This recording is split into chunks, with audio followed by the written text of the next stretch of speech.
Hello students, जय श्री राम। मैं प्रिया स्वागत करती हूँ आप सभी का अपने इस प्लेटफॉर्म बिलीव योर सेल्फ पर। बेटा, दो तीन जो आपकी स्लाइड है स्टार्टिंग की वो थोड़ी सी आपको ब्लर दिखेगी, उसके बाद आपको सब कुछ क्लियर दिखेगा और बाकी मैं पूरा आपको समझाने की कोशिश करूँगी ताकि आपको समझने में कोई भी दिक्कत ना हो। ठीक है। पिछली जो हमने वीडियो बनाई थी वो आपकी एमएस वर्ड के ऊपर बनाई थी। अब जो हमारी वीडियो है ये एमएस एक्सेल के ऊपर है। एक ही वीडियो के अंदर आपका कंप्लीट एमएस एक्सेल मैं करवा दूंगी बेटा। इसके अंदर आपकी सभी शॉर्टकट कीज वगैरह आ जाएंगी और लास्ट में एमएस एक्सेल खत्म होने के बाद इसी वीडियो के अंदर आपका पावर पॉइंट का कुछ डेटा है बेटा, वो भी देख लेना। ठीक है। जो एग्जाम ओरिएंटेड है सिर्फ वो ही लिया है मैंने, बाकी इसके अलावा कुछ भी नहीं लिया। ठीक है। तो बेटा, जो एमएस एक्सेल हमारा कहाँ से आया है, तो वो एमएस ऑफिस का ही हमारा पार्ट है, जो कि मैंने आपको पिछली वीडियो में समझा दिया था। ठीक है। तो अभी यहाँ से स्टार्ट करेंगे बेटा। और अगर आपको मेरी वीडियो पसंद आए, मेरा कंटेंट अच्छा लगे, तो प्लीज़ लाइक और चैनल को सब्सक्राइब जरूर करें ताकि आने वाली वीडियो का भी नोटिफिकेशन आपको टाइम से मिल जाए। ठीक है। और अगर आप बेटा कमेंट करके ज़रूर बताना कि मेरी वीडियो आपको कैसी लगी है। तो बेटा देखो, मैं पूरी समझाने की कोशिश करूँगी, थोड़ा सा गौर करना इस पर। देखो, ये हमारी एमएस एक्सेल की टेबल है हमारी। ठीक है। एमएस एक्सेल के अंदर हमारी टेबल जो होती है वो स्प्रेडशीट होती है बेटा। ठीक है। जो रो और कॉलम मिलते हैं उनके मिलने पर जो एक सेल जो एक कुछ भी कॉलम वगैरह कुछ भी बनता है, रो और कॉलम जहाँ दोनों एक साथ में काटती है तो वहाँ एक सेल बनाया जाता है। उस सेल के अंदर ही बेटा हम उस डेटा को लिखते हैं। ठीक है। तो जैसे हमने एमएस वर्ड में पढ़ा था, जैसे हमारी एमएस वर्ड की टेबल है वैसे ही एज इट इज हमारी एमएस एक्सेल की है। ठीक है बेटा। वही हमारा जो पहली वाली जो हमारी ऊपर की जो पट्टी आएगी उसको टाइटल बार बोलते हैं। नेक्स्ट इससे नीचे जो हमारी पट्टी आएगी उसको मेन्यू बार बोलते हैं या टैब बार भी बोलते हैं बेटा। मेन्यू बार से नीचे थर्ड हमारी रिबन पट्टी होती है, रिबन बार। ठीक है बेटा। इसके अंदर जो हमारी सबसे नीचे वाली पट्टी होती है उसको स्टेटस बार बोलते हैं। स्टेटस बार से बिल्कुल जस्ट थोड़ा सा ऊपर बिल्कुल टच में हमारी वर्कशीट टैब होती है। वर्कशीट टैब मतलब बेटा कि हम कौन सी सीट के ऊपर फिलहाल काम कर रहे हैं। ठीक है। तो ये हमारी सीट नंबर 1 के नाम से हमारी बाय डिफ़ॉल्ट हमें मिलेगी। जैसे ही अगर हम कुछ भी तैयार करते हैं स्प्रेडशीट के अंदर, तो हम जो अगर कोई नाम सेव नहीं करते बेटा, जैसे कुछ भी, ठीक है, तो हमारा ऑटोमेटिक जो बाय डिफ़ॉल्ट नाम हमारा सेव होता है वो हमारा माइक्रोसॉफ्ट बुक 1 के नाम से ही सेव होता है। ठीक है। ये हमारी जो स्टार्टिंग में यहाँ पर बेटा हमारा विंडो बटन था। ठीक है। यहाँ पर बताया था कॉर्नर के अंदर हमारा विंडो बटन आएगा। बाय डिफ़ॉल्ट जो हमारा मेन्यू ओपन होगा वो हमारा होम मेन्यू ओपन होगा। ठीक है। और ऊपर जो हमारी ये स्टार्टिंग में जो ये कुछ आइकन्स दे रखे हैं जैसे undo, redo, new tab, save, ठीक है, ये बेटा हमारी क्विक एक्सेस टूल बार है। इस चीज़ पर भी नोट करना। ठीक है। साइड में बेटा हमें यहाँ पर कुछ आइकन्स दिए हुए मिलते हैं बेटा, जैसे ये क्वेश्चन मार्क का ही ये हमारा हेल्प मेन्यू होता है। ठीक है। और ये हमारा जो ये वाला दे रखा है बेटा, ये माइनस का जो निशान है ये बेटा हमारा मिनिमाइज के लिए होता है। ये वाला जो हमारा होता है ये हमारा मैक्सिमाइज के लिए होता है। कट हमारा होता है विंडो को बंद करने के लिए। ठीक है। तो बेटा देखेंगे हम इसके अंदर जो ये बेटा हमारा नेम बॉक्स होता है, पूछ भी लेता है आपसे कि आपकी एमएस एक्सेल की सीट के अंदर नेम बॉक्स आपको कहाँ पर दिया जाता है। तो रिबन बार के जस्ट नीचे हमारा नेम बॉक्स होता है और उसके राइट साइड के अंदर हमारा फॉर्मूला बार होता है। ठीक है बेटा। जहाँ पर हमें हर एक फॉर्मूला दिखाई देता है और जिस सेल के ऊपर हमारा जो एक्टिव सेल है वो हमें नेम बॉक्स के अंदर शो होता है। ठीक है बेटा। आई होप बेटा आप मेरी बातों को इजीली समझ गए होंगे। तो देखो आपको समझा, ये बेटा देखो ये हमारा उसी की तरह देखो ये हमारा स्क्रॉल बार है बेटा। ठीक है। ये दोनों स्क्रॉल बार है। सीट को ये ऊपर नीचे करने के काम आता है, ये दाएं और बाएं करने के काम आता है। ठीक है बेटा। और जो हमारा इसके अंदर जो हमारा जूम होता है बेटा, तो हमें जो बाय डिफ़ॉल्ट जूम मिलता है सीट का तो वो हमें 100% मिलता है। ठीक है। मिनिमम जूम हमारा 10% का होता है और मैक्सिमम जूम हमारा 400% का होता है, यानी कि 400% का। बेटा आप एक चीज़ को याद रखना, सिर्फ एमएस वर्ड के अंदर आपको जो मैक्सिमम जूम है वो 500% का दिया जाएगा। बाकी इसके अलावा जो हमारा एमएस एक्सेल और पावर पॉइंट है दोनों के अंदर हमारा मैक्सिमम जूम 400% का होगा और मिनिमम जूम हमारा सेम ही होगा तीनों के अंदर बेटा। मिनिमम हमारा 10% है और जो बाय डिफ़ॉल्ट है वो भी तीनों के अंदर सेम है बेटा, हमारा 100%।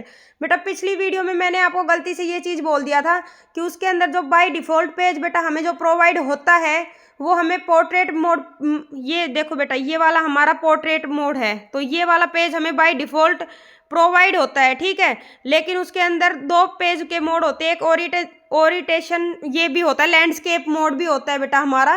तो मैंने आपको गलती से बोल दिया था कि लैंडस्केप मोड का यूज एमएस वर्ड में नहीं किया जाता बेटा, उसका यूज तो किया जाता है, लेकिन अगर हमसे क्वेश्चन पूछे कि हमें बाय डिफ़ॉल्ट कौन सा पेज मिलता है तो हमें पोर्ट्रेट मोड ही प्रोवाइड होता है, ठीक है बेटा। नेक्स्ट है बेटा, देखो यहाँ पर समझाने के लिए मैंने एक एमएस एक्सेल की टेबल बनाई है आपके लिए, देखो वो भी देखना है, इसके अंदर आप इजीली समझ जाओगे। ये तो हमारा क्विक एक्सेस टूल बार होता है बेटा, ठीक है। ये हमारा जो ये पहली पट्टी हमारी ये टाइटल बार होती है बेटा, ठीक है, लिख भी रखा है इसके अंदर। ये हमारी सेकंड पट्टी मेन्यू बार होती है, मेन्यू बार या टैब बार कुछ भी बोल देना इन दोनों में से, ठीक है बेटा। और इससे नीचे वाली जो हमारी पट्टी होती है जिसके अंदर जो आइकन्स लिखे होते हैं, जैसे हमें बाय डिफ़ॉल्ट होम मेन्यू प्राप्त होता है तो उसके जितने भी ऑप्शंस है बेटा वो हमें रिबन बार के अंदर शो होंगे, ठीक है बेटा। एक चीज़ बेटा और बता दूं आपको, ये हमारा नेम बॉक्स है, देखो ये यहाँ पर नेम बॉक्स हमारा, तो नेम बॉक्स के अंदर हमारा जो एक्टिव सेल है सिर्फ उसी का एड्रेस हमें मिलेगा, और एक्टिव सेल के अंदर हमने जो कुछ वर्ड लिख रखा है या हमने कोई फॉर्मूला यूज़ कर रखा है तो वो हमें यहाँ पर साइड में फॉर्मूला बार के अंदर मिलता है।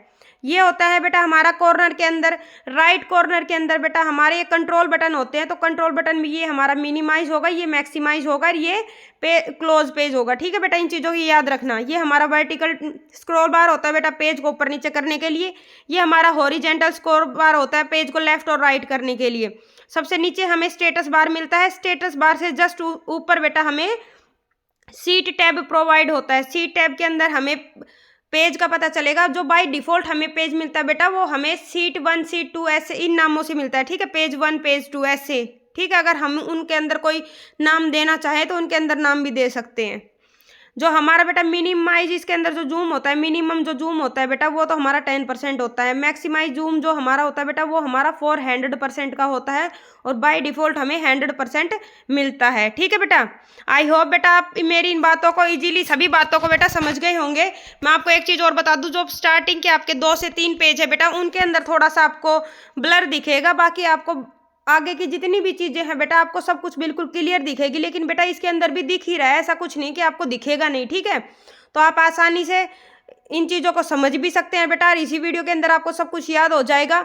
और जैसे कुछ बच्चे बोल रहे थे कि मैम एमसीक्यू करवा दीजिए, तो बेटा मेरे को तो नहीं लगता कि एमएस ऑफिस की ये वीडियो देखने के बाद आपको किसी भी एमसीक्यू की ज़रूरत पड़ेगी, क्योंकि इसके अंदर जो एक एक लाइन करवा रखी है बेटा वो एमसीक्यू से उठाकर ही करवा रखी है, ठीक है। जैसे अगर मैं ऊपर नीचे अलग अलग करवाती तो आपको समझ में नहीं आता, डायरेक्ट एमसीक्यू लेकर आती, इसीलिए मैंने आपको थ्योरी वाइज क्लास बना दी थी ताकि आप इनको ईजिली समझ सकें, ठीक है बेटा। प्लीज़ अगर आपको वीडियो अच्छी लगे तो कमेंट करके ज़रूर बताना कि हमारी वीडियो कैसी है। अगर आप प्रिपरेशन के लिए हमारा कोई बैच परचेज करना चाहते हैं तो बिलीव योरसेल्फ प्लेटफॉर्म को बेटा आप डाउनलोड कर सकते हैं एप्लीकेशन को, ठीक है। और अगर आपको इससे रिलेटेड बेटा कोई भी क्यूरी है तो आप निशु मैम को कांटेक्ट कर लेना, ठीक है बेटा। और जो भी मैं पढ़ा रही हूँ इसके नोट्स आपको टेलीग्राम के अंदर आपको लिंक प्रोवाइड करवा दिया जाएगा, तो उस लिंक से आप इसको नोट्स को ले भी सकते हैं, ठीक है बेटा। तो इस वीडियो को आप आराम से देखना, पूरी की पूरी कंप्लीट वीडियो देखनी है आपको, ये नहीं है कि बीच में से आप कुछ भी स्किप करोगे। अगर आपको कोई भी डाटा बेटा अगर आपको कुछ समझ में नहीं आया इसमें तो प्लीज़ एक बार तो अगर आपको जैसे समझ में ना भी आए बेटा तो 2 से 3 बार इसको ज़रूर देखना, ठीक है, और फिर पीडीएफ से इसको रिवाइज कर लेना। एमएस एक्सेल बेटा, तो एमएस एक्सेल हमारा क्या है, अकाउंटिंग कैलकुलेशन या डेटा को रो और कॉलम यानी कि पंक्ति और स्तंभ में लिखने के लिए एमएस एक्सेल का यूज किया जाता है। एमएस एक्सेल के अंदर हमें वर्कशीट मिलती है जो कि हमारी स्प्रेडशीट होती है, वर्कशीट स्प्रेडशीट या वर्कबुक कुछ भी बोलो बेटा, ठीक है। तो ये जो हमारे ABCD लिख रखी है यानी कि जो हमारे स्तंभ है इनको तो कॉलम बोलते हैं, ठीक है बेटा। रो हमारी कौन सी होती है, याद रखना, रो के लिए हम 1 2 3 का यूज करते हैं, ये हमारी रो होती है, यानी कि लेटी हुई जो होती है वो तो रो होती है, और जो खड़ी हुई पंक्तियाँ होती है हमारी वो हमारी कॉलम होती है, ठीक है। और बेटा जहाँ पर भी एक रो और कॉलम दोनों काटते हैं तो उसको क्या बोला जाता है, सेल बोला जाता है, ठीक है। और हमारी जो काट रखी, जैसे ये हमारी सेल है, यहाँ पर काट रखा है, ये वाली जो हमारी सेल है बेटा, 1 मिनट रुको पेन ले लेती हूँ मैं, ये जो बेटा हमारी सेल है, जैसे ये सेल काट रखी है, ठीक है, तो इस सेल का एड्रेस बेटा क्या देंगे, तो जब भी आपसे सेल का एड्रेस पूछेगा तो आपको पहले तो अल्फ़ाबेट लिखना है, जो भी हमारा अल्फ़ाबेट है वो, और उसके बाद जो हमारा न्यूमेरिकल नंबर है वो। तो अल्फ़ाबेट देखो ये हमारी बी कॉलम के अंदर है, ठीक है, तो यहाँ पर बी लिखेंगे और फिर रो हमारी कौन सी है बेटा, ये सेकंड रो है, तो यहाँ पर 2 लिखेंगे, ठीक है। नेक्स्ट है बेटा हमारा रो में नंबरिंग का यूज किया जाता है, कॉलम में अल्फाबेट का प्रयोग किया जाता है। बेटा देखो आपको एक एक लाइन बहुत आसानी से समझाने के लिए मैंने बिल्कुल इजी लैंग्वेज के अंदर लिख रखा है, बाकी आपको सारी चीज़ें मैं समझाऊंगी भी बेटा, ठीक है। अगर आपको बैकग्राउंड से अगर कोई साउंड आए बेटा तो प्लीज़ उसको मैनेज ज़रूर कर लेना। जहाँ रो और कॉलम आपस में काटते हैं और जो बॉक्स बनाते हैं उस बॉक्स को क्या कहा जाता है बेटा, सेल कहा जाता है। MS एक्सेल की कमांड क्या होती है बेटा, अगर हम जैसे MS एक्सेल को ओपन करते हैं तो उसकी कमांड क्या होती है, तो उसके अंदर हम कमांड डालेंगे बेटा excel.exe, ठीक है बेटा, ये याद रखना, ये कमांड डालेंगे excel.exe। जैसे ही हम एंटर प्रेस करेंगे हमारा MS एक्सेल की हमारी विंडो ओपन हो जाएगी, ठीक है बेटा, इन चीज़ों को याद रखना। बेटा ये क्वेश्चन आपका मोस्ट इंपॉर्टेंट है, काफ़ी बार आपके एग्जाम में पूछा जा चुका है कि MS वर्ड की क्या कमांड होती है या MS एक्सेल की कमांड क्या होती है बेटा, तो ओपन करने की हमारी कमांड होती है excel.exe, ठीक है बेटा। नेक्स्ट है हमारा MS एक्सेल फाइल एक्सटेंशन, यानी कि 2007 से पहले हमारा MS एक्सेल का जो फाइल एक्सटेंशन था बेटा वो क्या था, .xls, ठीक है बेटा, याद रखना इस चीज़ को। और 2007 के बाद हमारा एक्सटेंशन क्या था, .xls, एक्स हमारा बेटा एक्सटेंडेड फॉर्म के लिए यूज किया जाता है, ठीक है बेटा, तो इन चीज़ों को आप याद रखना। या बेटा आपसे पूछ ले हमारी जो विंडो 365 है उसके अंदर जो हमारा ये एक्सटेंशन है MS एक्सेल का तो वो क्या होगा, तो बेटा उसके अंदर भी .xls का यूज होगा, ठीक है बेटा। नेक्स्ट है हमारा MS Excel page zoom, by default हमें कितना पेज मिलता है बेटा, तो हमें 100% पेज मिलता है, ठीक है, 100% हमें बाय डिफॉल्ट मिलता है बेटा। मिनिमम आपसे पूछे तो 10%, मैक्सिमम आपसे पूछे तो 400%, ठीक है बेटा। बाय डिफॉल्ट हमें फ़ॉन्ट स्टाइल क्या मिलता है बेटा, हमारी फ़ॉन्ट बॉडी क्या होती है बाय डिफॉल्ट, तो कैलबरी स्टाइल होती है, जो कैलिबरी स्टाइल होती है बेटा वो हमें बाय डिफॉल्ट मिलती है, ठीक है। यही बेटा हमारा MS वर्ड के अंदर भी था, कैलिबरी हमें वहाँ पर मिलती थी और हमारा जो फ़ॉन्ट साइज भी वहाँ पर भी 11 पॉइंट था, और हमारा MS एक्सेल के अंदर भी बाय डिफॉल्ट हमें फ़ॉन्ट साइज 11 पॉइंट ही मिलता है, ठीक है बेटा। नेक्स्ट है बेटा हमारा देखना आप फ़ॉन्ट साइज इन एप्लीकेशन, जैसे अगर हम एप्लीकेशन से फ़ॉन्ट साइज को घटाते या बढ़ाते हैं तो हम कितना मिनिमम और मैक्सिमम जूम कर सकते हैं बेटा, तो फ़ॉन्ट साइज को हम मिनिमम 8 पॉइंट तक घटा सकते हैं, ठीक है बेटा। जो कम से कम जो बेटा हमारा साइज है वो 8 पॉइंट का होगा और मैक्सिमम हमारा साइज होगा 72% 2 पॉइंट्स का, ठीक है बेटा। जो हमारा साइज होता है बेटा उसको पॉइंट्स के अंदर डिनोट किया जाता है, ठीक है, इस चीज़ को याद रखना। फ़ॉन्ट का साइज होता है वो हमारा पॉइंट के अंदर होता है, ठीक है बेटा। अगर हमारा पेज का साइज पूछे तो हमारा परसेंटेज के अंदर होता है। फ़ॉन्ट साइज इन मैनुअली, जैसे हम यूजर के द्वारा अगर फ़ॉन्ट साइज को घटाया बढ़ाया जाएगा तो एक पॉइंट तक घटा सकते हैं हम, मिनिमम हम 1% कर सकते हैं और मैक्सिमम हम 409 पॉइंट कर सकते हैं, ठीक है बेटा, याद रखना इन चीज़ों को। नेक्स्ट हमारा MS एक्सेल 2003 है ये बेटा हमारा, ये है हमारा 2016, ठीक है बेटा, याद रखना इनको, या 2007 भी दे सकता है बेटा आपको यहाँ पर। तो जो MS एक्सेल 2003 है उसके अंदर जो हमारी रो है बेटा वो है 65,536 रो हमें पहले मिलती थी, ठीक है, एक सीट के अंदर। और हमारे जो कॉलम होते थे बेटा वो 256 कॉलम होते थे बेटा। हमारे कॉलम देखो कैसे होते हैं, पहले तो A से Z तक की अल्फ़ाबेट आएगी, जैसे ही हमारा Z आ जाएगा बेटा Z के बाद फिर दोबारा A स्टार्ट हो जाएगा, ठीक है, ZA ZB ZC ऐसे, ठीक है बेटा। तो 256 हमारे कॉलम थे। जैसे ही 2016 विंडो हमें प्राप्त हुआ बेटा उसके अंदर 10,48,576 रो थी बेटा, याद रखना इस चीज़ को, ये क्वेश्चन काफ़ी बार आ चुके हैं। 10,48,576 रो, और अगर आपसे कॉलम पूछा जाए तो 16,384 कॉलम, ठीक है बेटा। नेक्स्ट है आपका MS एक्सेल में जहां डाटा लिखा जाता है उसे क्या कहते हैं। MS एक्सेल में जहां पर भी डाटा हम लिखते हैं तो उस शीट को क्या बोला जाता है बेटा, स्प्रेडशीट बोलते हैं या वर्कशीट बोलते हैं, ठीक है, या वर्कबुक बोलते हैं बेटा, इन चीज़ों को आप याद रखना, ठीक है। नेक्स्ट है हमारा न्यू स्प्रेडशीट या वर्कशीट को इंसर्ट करने के लिए, जोड़ने के लिए कौन सी शॉर्टकट की का यूज किया जाएगा, तो बेटा न्यू स्प्रेडशीट लेने के लिए Shift+F11 का यूज करेंगे। सेकंड हमारी शॉर्टकट की है Alt+Shift+F1, ठीक है बेटा, इन चीज़ों को याद रखना आप। देखो बेटा यहाँ से समझना, जैसे हमारा रो प्लस कॉलम अगर मिलता है तो रो प्लस कॉलम से मिलकर क्या बनेगा बेटा, हमारा एक सेल बनता है, ठीक है। एक सेल है तो काफ़ी सारे सेल, जो सेल का कॉम्बिनेशन होता है बेटा उनसे मिलकर क्या बनता है बेटा, हमारी पूरी एक स्प्रेडशीट बनती है। ठीक है बेटा, स्प्रेडशीट या वर्कशीट कुछ भी बोलो, जो हमारी वर्कशीट होती है उससे मिलकर बेटा एक हमारी कंप्लीट वर्कबुक बनती है, और वर्कबुक के कलेक्शन से मिलकर बेटा क्या बनता है, हमारा वर्क स्पेस बनता है। ठीक है बेटा, इन चीज़ों को याद रखना। बेटा एक आपका बहुत मोस्ट इंपॉर्टेंट पॉइंट है, वो भी देख लेना आप यहाँ पर, बाकी मैंने आगे भी लिख रखा है। एक सेल के अंदर अधिकतम हम कितने अक्षर लिख सकते हैं बेटा, तो मैक्सिमम हम 32,767 कैरेक्टर लिख सकते हैं। बेटा इस पॉइंट को याद रखना। ठीक है, नेक्स्ट है बेटा हमारा, एक सेल में मैक्सिमम 72,767 अक्षर लिखे जा सकते हैं। ये बेटा मैंने आपको करवा दिया। MS एक्सेल का बाय डिफॉल्ट फाइल नेम क्या होता है बेटा, तो बाय डिफॉल्ट हमारा जो फाइल नेम होता है बेटा वो बुक 1 के नाम से सेव होता है। ठीक है, हम बाद में अगर चाहें तो इस नाम को सेव कर सकते हैं, लेकिन बेटा एक चीज़ को याद रखना, जैसे हम दूसरी फाइल सेव करेंगे तो बाय डिफॉल्ट वो बुक 1 हमने पहले कर दी तो बुक 2 के नाम से सेव हो जाएगी, थर्ड हमारी बुक 3 के नाम से सेव हो जाएगी। लेकिन बेटा जैसे ही हमने फोर्थ या आगे कोई भी फाइल बनाई और उसको हमने खुद से बुक 1 का नाम दे दिया, तो जो हमारी पुरानी वाली जो फाइल थी बुक 1 की, वो ऑटोमेटिक डिलीट होकर हमारी नई बुक 1 के नाम से फाइल बन जाएगी। ठीक है बेटा, नेक्स्ट है हमारा, MS एक्सेल में कैलकुलेशन को आसान करने के लिए फॉर्मूलाज का इस्तेमाल किया जाता है। ठीक है बेटा, जो हमारे जितने भी फॉर्मूले हैं वो सभी हमारे MS एक्सेल के अंदर यूज किए जाते हैं।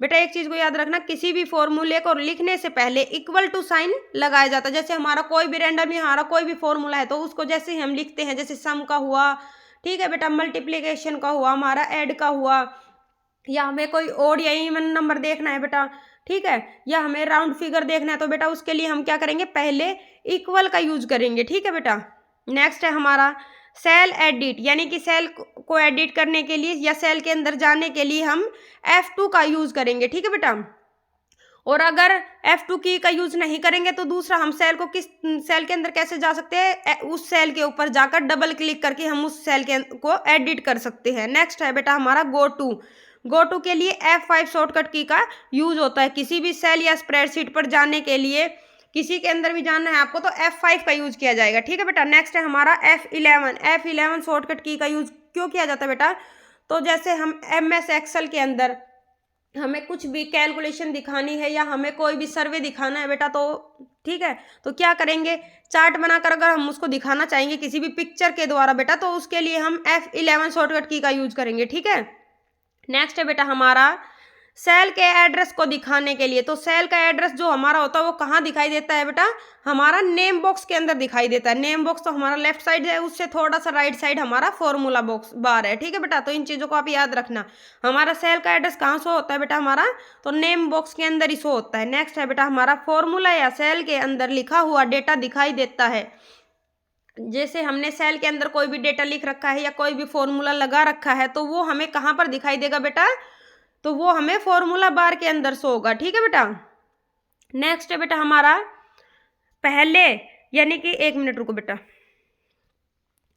पहले सेल के अंदर जाने के लिए जो हमारी स्प्रेडशीट दे रखी है उसके अंदर पहले सेल के अंदर जाने के लिए बेटा हम A1 जो नहीं बेटा ये दे रखा है, जो हमारा जो पहला सेल है, ठीक है, वो कौन सा होता है, तो उसका क्या नाम होता है बेटा, तो हमारा पहला जो सेल होता है उसका A1 नाम होता है बेटा। पहले हम अल्फ़ाबेट को लिखेंगे, उसके जस्ट बाद हम नंबर का यूज करेंगे। जैसे हमारा ये हमारी एक स्प्रेडशीट है बेटा, ठीक है, तो इसके अंदर ABCD ये दे रखा है, ठीक है, आगे तक दे रखा है बेटा, ये हमारा 1 2 3 ऐसे दे रखा है।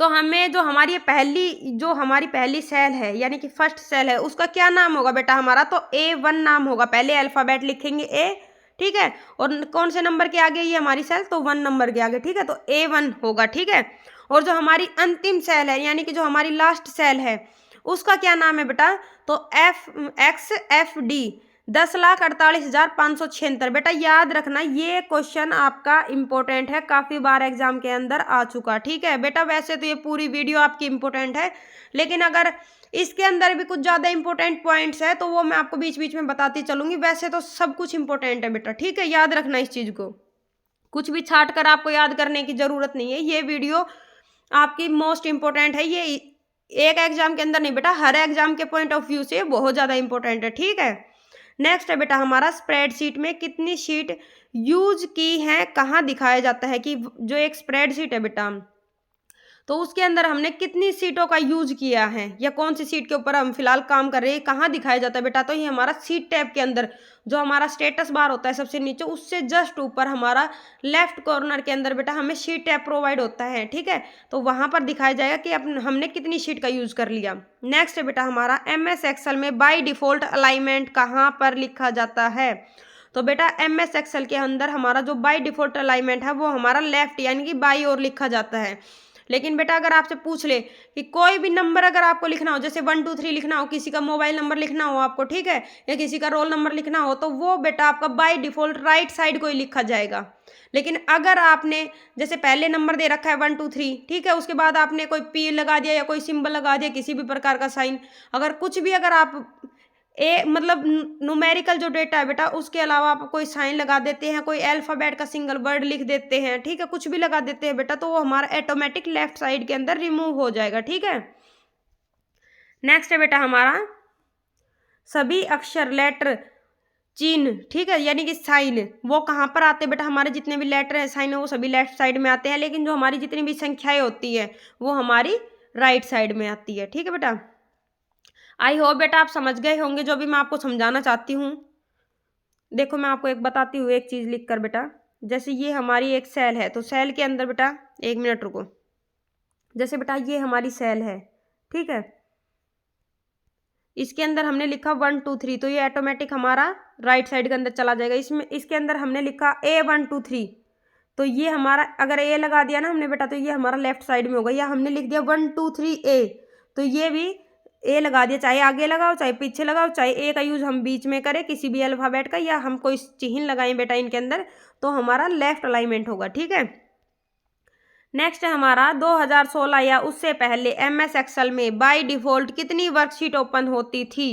तो 2016 बेटा आपको यहाँ पर 2000 मतलब 7 भी दे सकता है, ठीक है, 7 या 3, तो हमारा जो 2016 है बेटा उससे पहले हमारी MS एक्सेल के अंदर बाय डिफॉल्ट कितनी वर्कशीट ओपन होती थी बेटा हमारी, तो हमें 3 वर्कशीट मिलती थी, जैसे शीट 1 शीट 2 शीट 3, ठीक है, तो 3 शीट हमें दिखाई देती थी जो बाय डिफॉल्ट हमें मिलती थी। लेकिन 16 या उससे बाद हमें कितनी वर्कशीट ओपन होती है बेटा हमारी, सिंगल शीट 1 हमें मिलती है। अगर हमें और न्यू शीट चाहिए तो हम शॉर्टकट की का यूज भी कर सकते हैं, लेकिन बेटा इसके आगे ही हमें एक प्लस का ऑप्शन मिलता है बेटा, वहां पर क्लिक करके हम न्यू शीट ले सकते हैं। ठीक है, नेक्स्ट है बेटा हमारा, 1 मिनट रुको,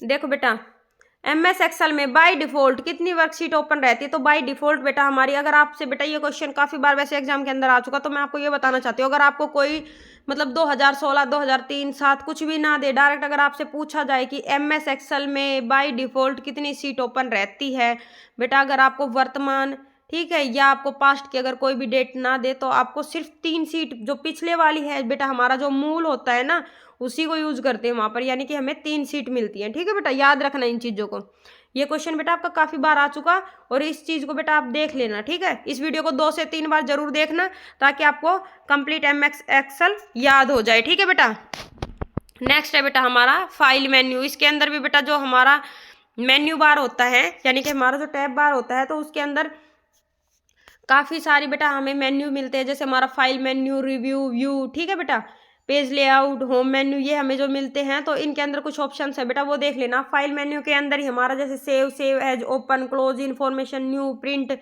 save and send, help, recent, इनका यूज हमारा जो ऑप्शंस होते हैं फाइल मेन्यू के अंदर होते हैं। ठीक है बेटा, नेक्स्ट हमारा होम के अंदर वही क्लिपबोर्ड होता है, सेम बेटा, फॉन्ट का जो स्टाइल वगैरह कुछ भी होता है वो सभी इसके अंदर होता है, अलाइनमेंट होता है। तो क्लिपबोर्ड के अंदर हमारा cut, copy, paste, format, painter आदि का यूज किया जाता है। ठीक है, फ़ॉन्ट अक्सर जैसे कि हमारा फ़ॉन्ट रेड मतलब लेफ्ट होना चाहिए, राइट में है, ठीक है, फ़ॉन्ट का साइज कितना है, कौन सी स्टाइल के अंदर यूज किया जा रहा है, ठीक है, वो सभी फ़ॉन्ट के अंदर आएगा बेटा हमारा। नेक्स्ट है इंसर्ट मेन्यू बेटा हमारा, तो इंसर्ट मेन्यू के अंदर हमें जैसे पाइवोट टेबल हुई, जैसे कोई भी हमारा डाटा है बेटा उसको अगर हमें छोटा करके लिखना है, ठीक है, तो उसके लिए पाइवोट टेबल का यूज किया जाएगा, जैसे table, picture, shape, 3D model, ठीक है बेटा, हमारी स्मार्ट आर्ट, स्क्रीनशॉट, इन आदि जो इससे अलावा भी बेटा कुछ चीज़ें होती है जो हमारी इंसर्ट मेन्यू के अंदर होती है। ठीक है, नेक्स्ट है बेटा हमारा पेज लेआउट, तो पेज लेआउट के अंदर बेटा हमारा थीम होता है, कलर्स होते हैं, हमारे फॉन्ट्स होते हैं, फॉन्ट हुआ, फॉन्ट के कलर हुए, फॉन्ट की थीम हुई, ठीक है बेटा, फ़ॉन्ट इफ़ेक्ट हुआ, मार्जिन हुआ कि पेज के अंदर हमें कितना मार्जिन लेना है, कितना नहीं, ओरिएंटेशन हुआ कि हमारा ओरिएंटेशन यानी कि हमारा पेज किस ओरिएंटेशन का है, यानी कि पोर्ट्रेट मोड है, हमारा लैंडस्केप मोड है, क्या साइज़ है बेटा, हमारा जो मतलब पेज है उसका साइज़ क्या है।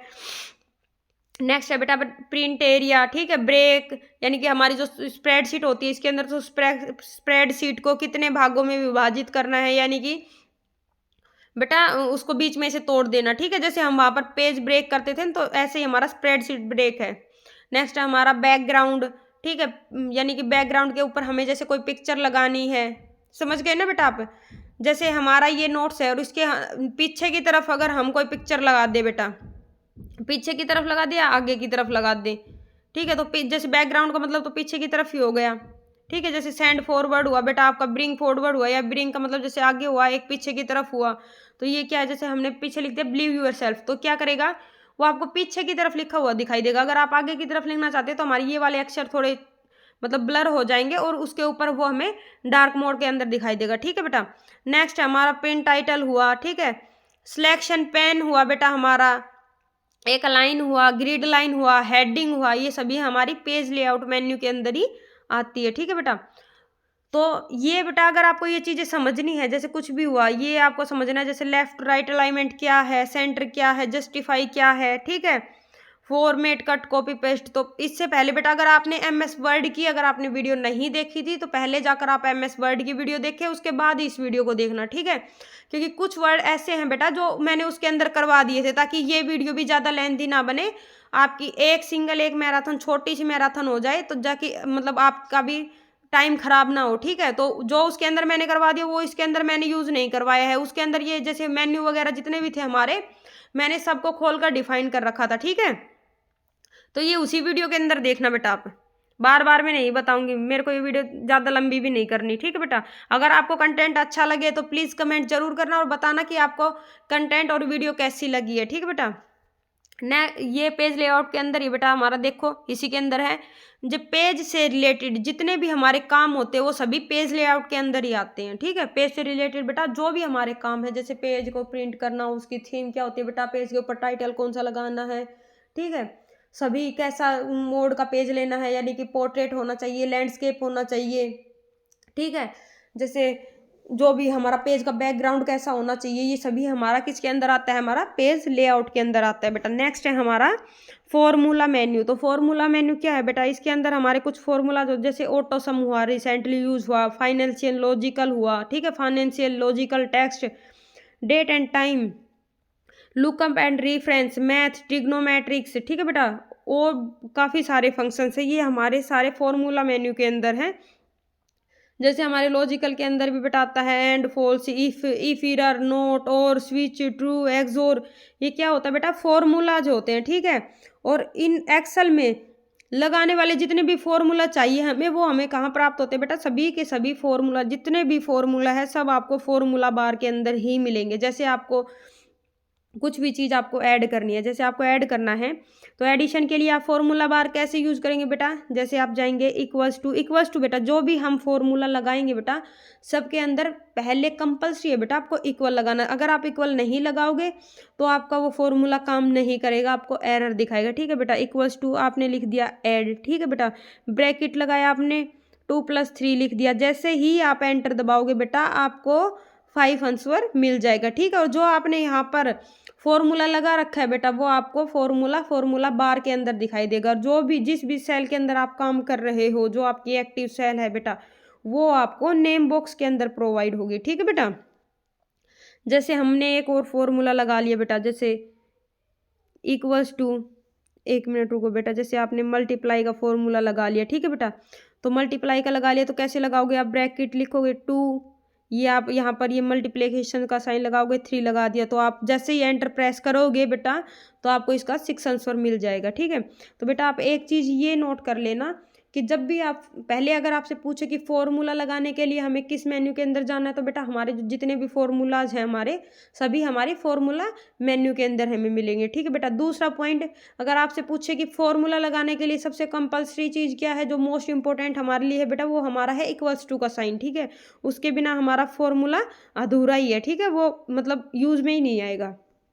नेक्स्ट है बेटा हमारा डाटा मेन्यू। तो डेटा मेन्यू के अंदर बेटा हमारा क्या होता है, जैसे फ्रॉम एक्सेस से रिलेटेड जो भी चीज़ है, जैसे वेब टेक्स्ट, यानी कि जैसे हमें कुछ भी उठाना है, ठीक है, कोई हमारी साइट है वहाँ से हमें कोई कोई भी टेक्स्ट कुछ भी या पिक्चर वगैरह कुछ भी चीज़ उठानी है, तो उसके लिए डेटा मेन्यू का यूज़ करेंगे। न्यू क्यूरी क्वेश्चंस के लिए भी, ठीक है बेटा।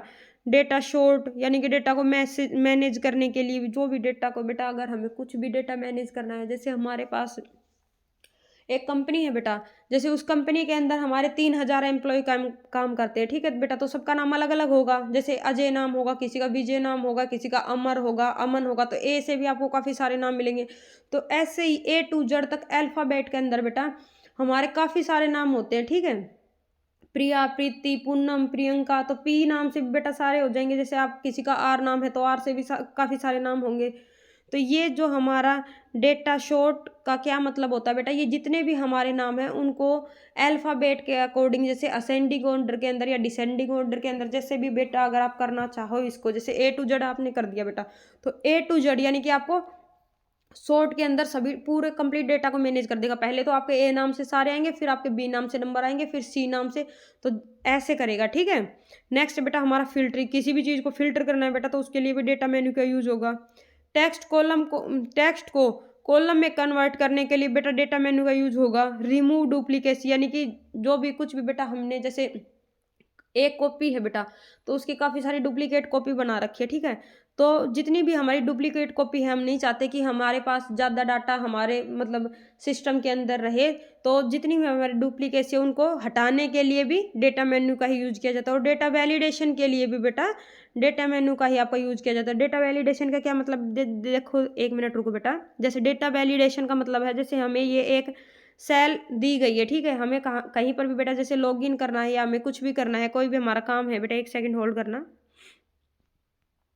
हाँ अब देखो बेटा, जैसे ये सेल है हमारी और हमें इसके अंदर जैसे उसने डाल रखा है कि यहाँ पर हमारा मोबाइल नंबर ही हम इसके अंदर डाल सकते हैं। तो कुछ बच्चे क्या होते हैं बेटा, जैसे इसके अंदर आपने अपना नाम डाल दिया तो वो आपको क्या करेगा, एरर शो करेगा, रेड कलर का दिखाएगा बेटा। ये आपको क्यों एरर शो करेगा कि इसके अंदर सिर्फ आपको 10 नंबर ही डालने, अगर आप नंबर डालोगे 10 तो ही ये उन नंबरों को उठाएगा, वरना बेटा ये बिल्कुल भी नहीं उठाएगा। जैसे ही आपने इसके अंदर कोई भी अल्फ़ाबेट डाला है, कुछ भी डाल दिया, ये उसको नहीं उठाएगा। इसके अंदर सिर्फ आपके जैसे 1 2 3 4 5 6 मतलब मोबाइल नंबर बताए हैं ना बेटा, तो यहाँ पर मोबाइल नंबर ही डालना है, कंपल्सरी है ये, इसके अलावा आप कुछ नहीं डाल सकते। तो ये डेटा वैलिडेशन होता है, ये भी हमारा डेटा मेन्यू के अंदर आता है बेटा। नेक्स्ट होता है हमारा रिव्यू मेन्यू, ठीक है। तो रिव्यू मेन्यू क्या है बेटा, हमारी जैसे स्पेल चेक के लिए रिव्यू मेन्यू का यूज़ करेंगे। स्पेल चेक की बेटा अगर आपसे शॉर्टकट की पूछे तो F7 होता है, ठीक है।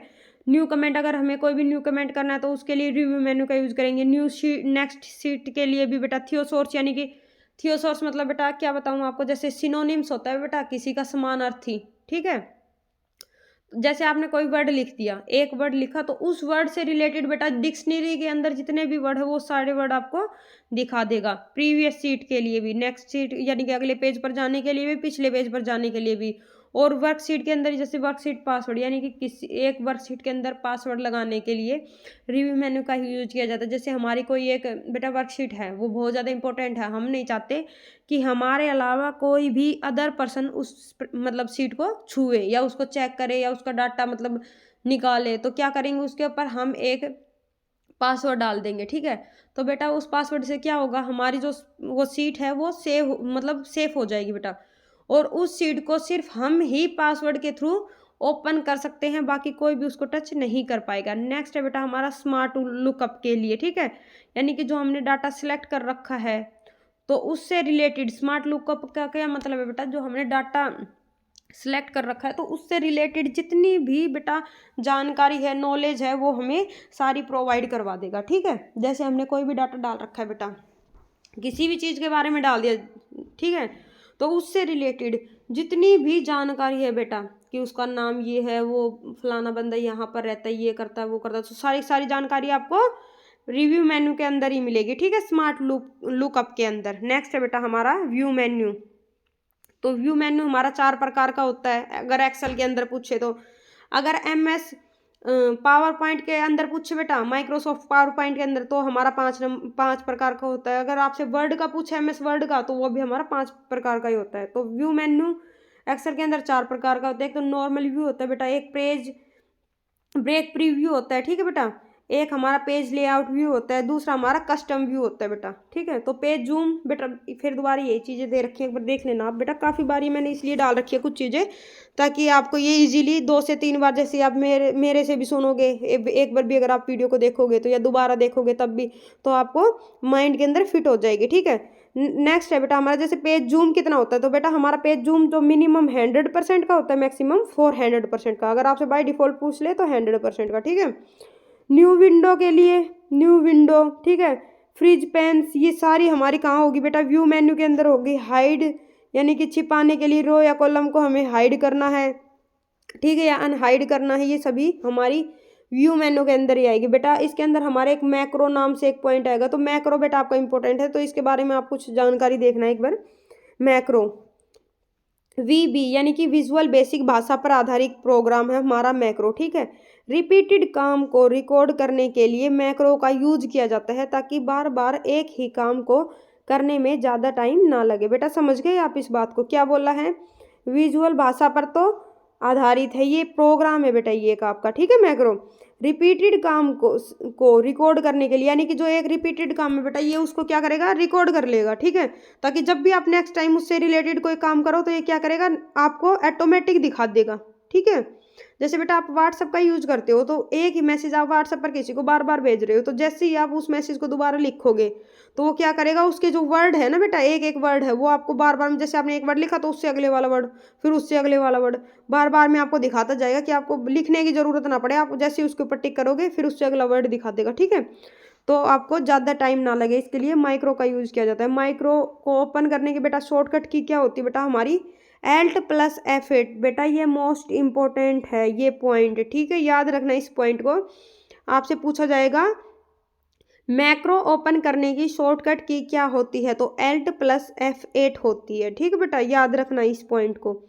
नेक्स्ट हमारा मैक्रो व्यू ऑप्शन के अंदर आता है, ये भी पूछ लेता है कई बार आपसे कि मैक्रो जो हमारा होता है वो किस ऑप्शन के अंदर मिलता है हमें, MS एक्सेल के अंदर, ठीक है, किस ऑप्शन के अंदर मिलता है बेटा, तो हमारा वो मिलता है व्यू मेन्यू के अंदर, ठीक है। चलिए नेक्स्ट पर, ठीक है। देखो यहाँ पर बेटा कुछ इंपॉर्टेंट पॉइंट है बेटा, ये पिछले वाले ही हैं लेकिन फिर भी आप इनको देखते रहो, ठीक है।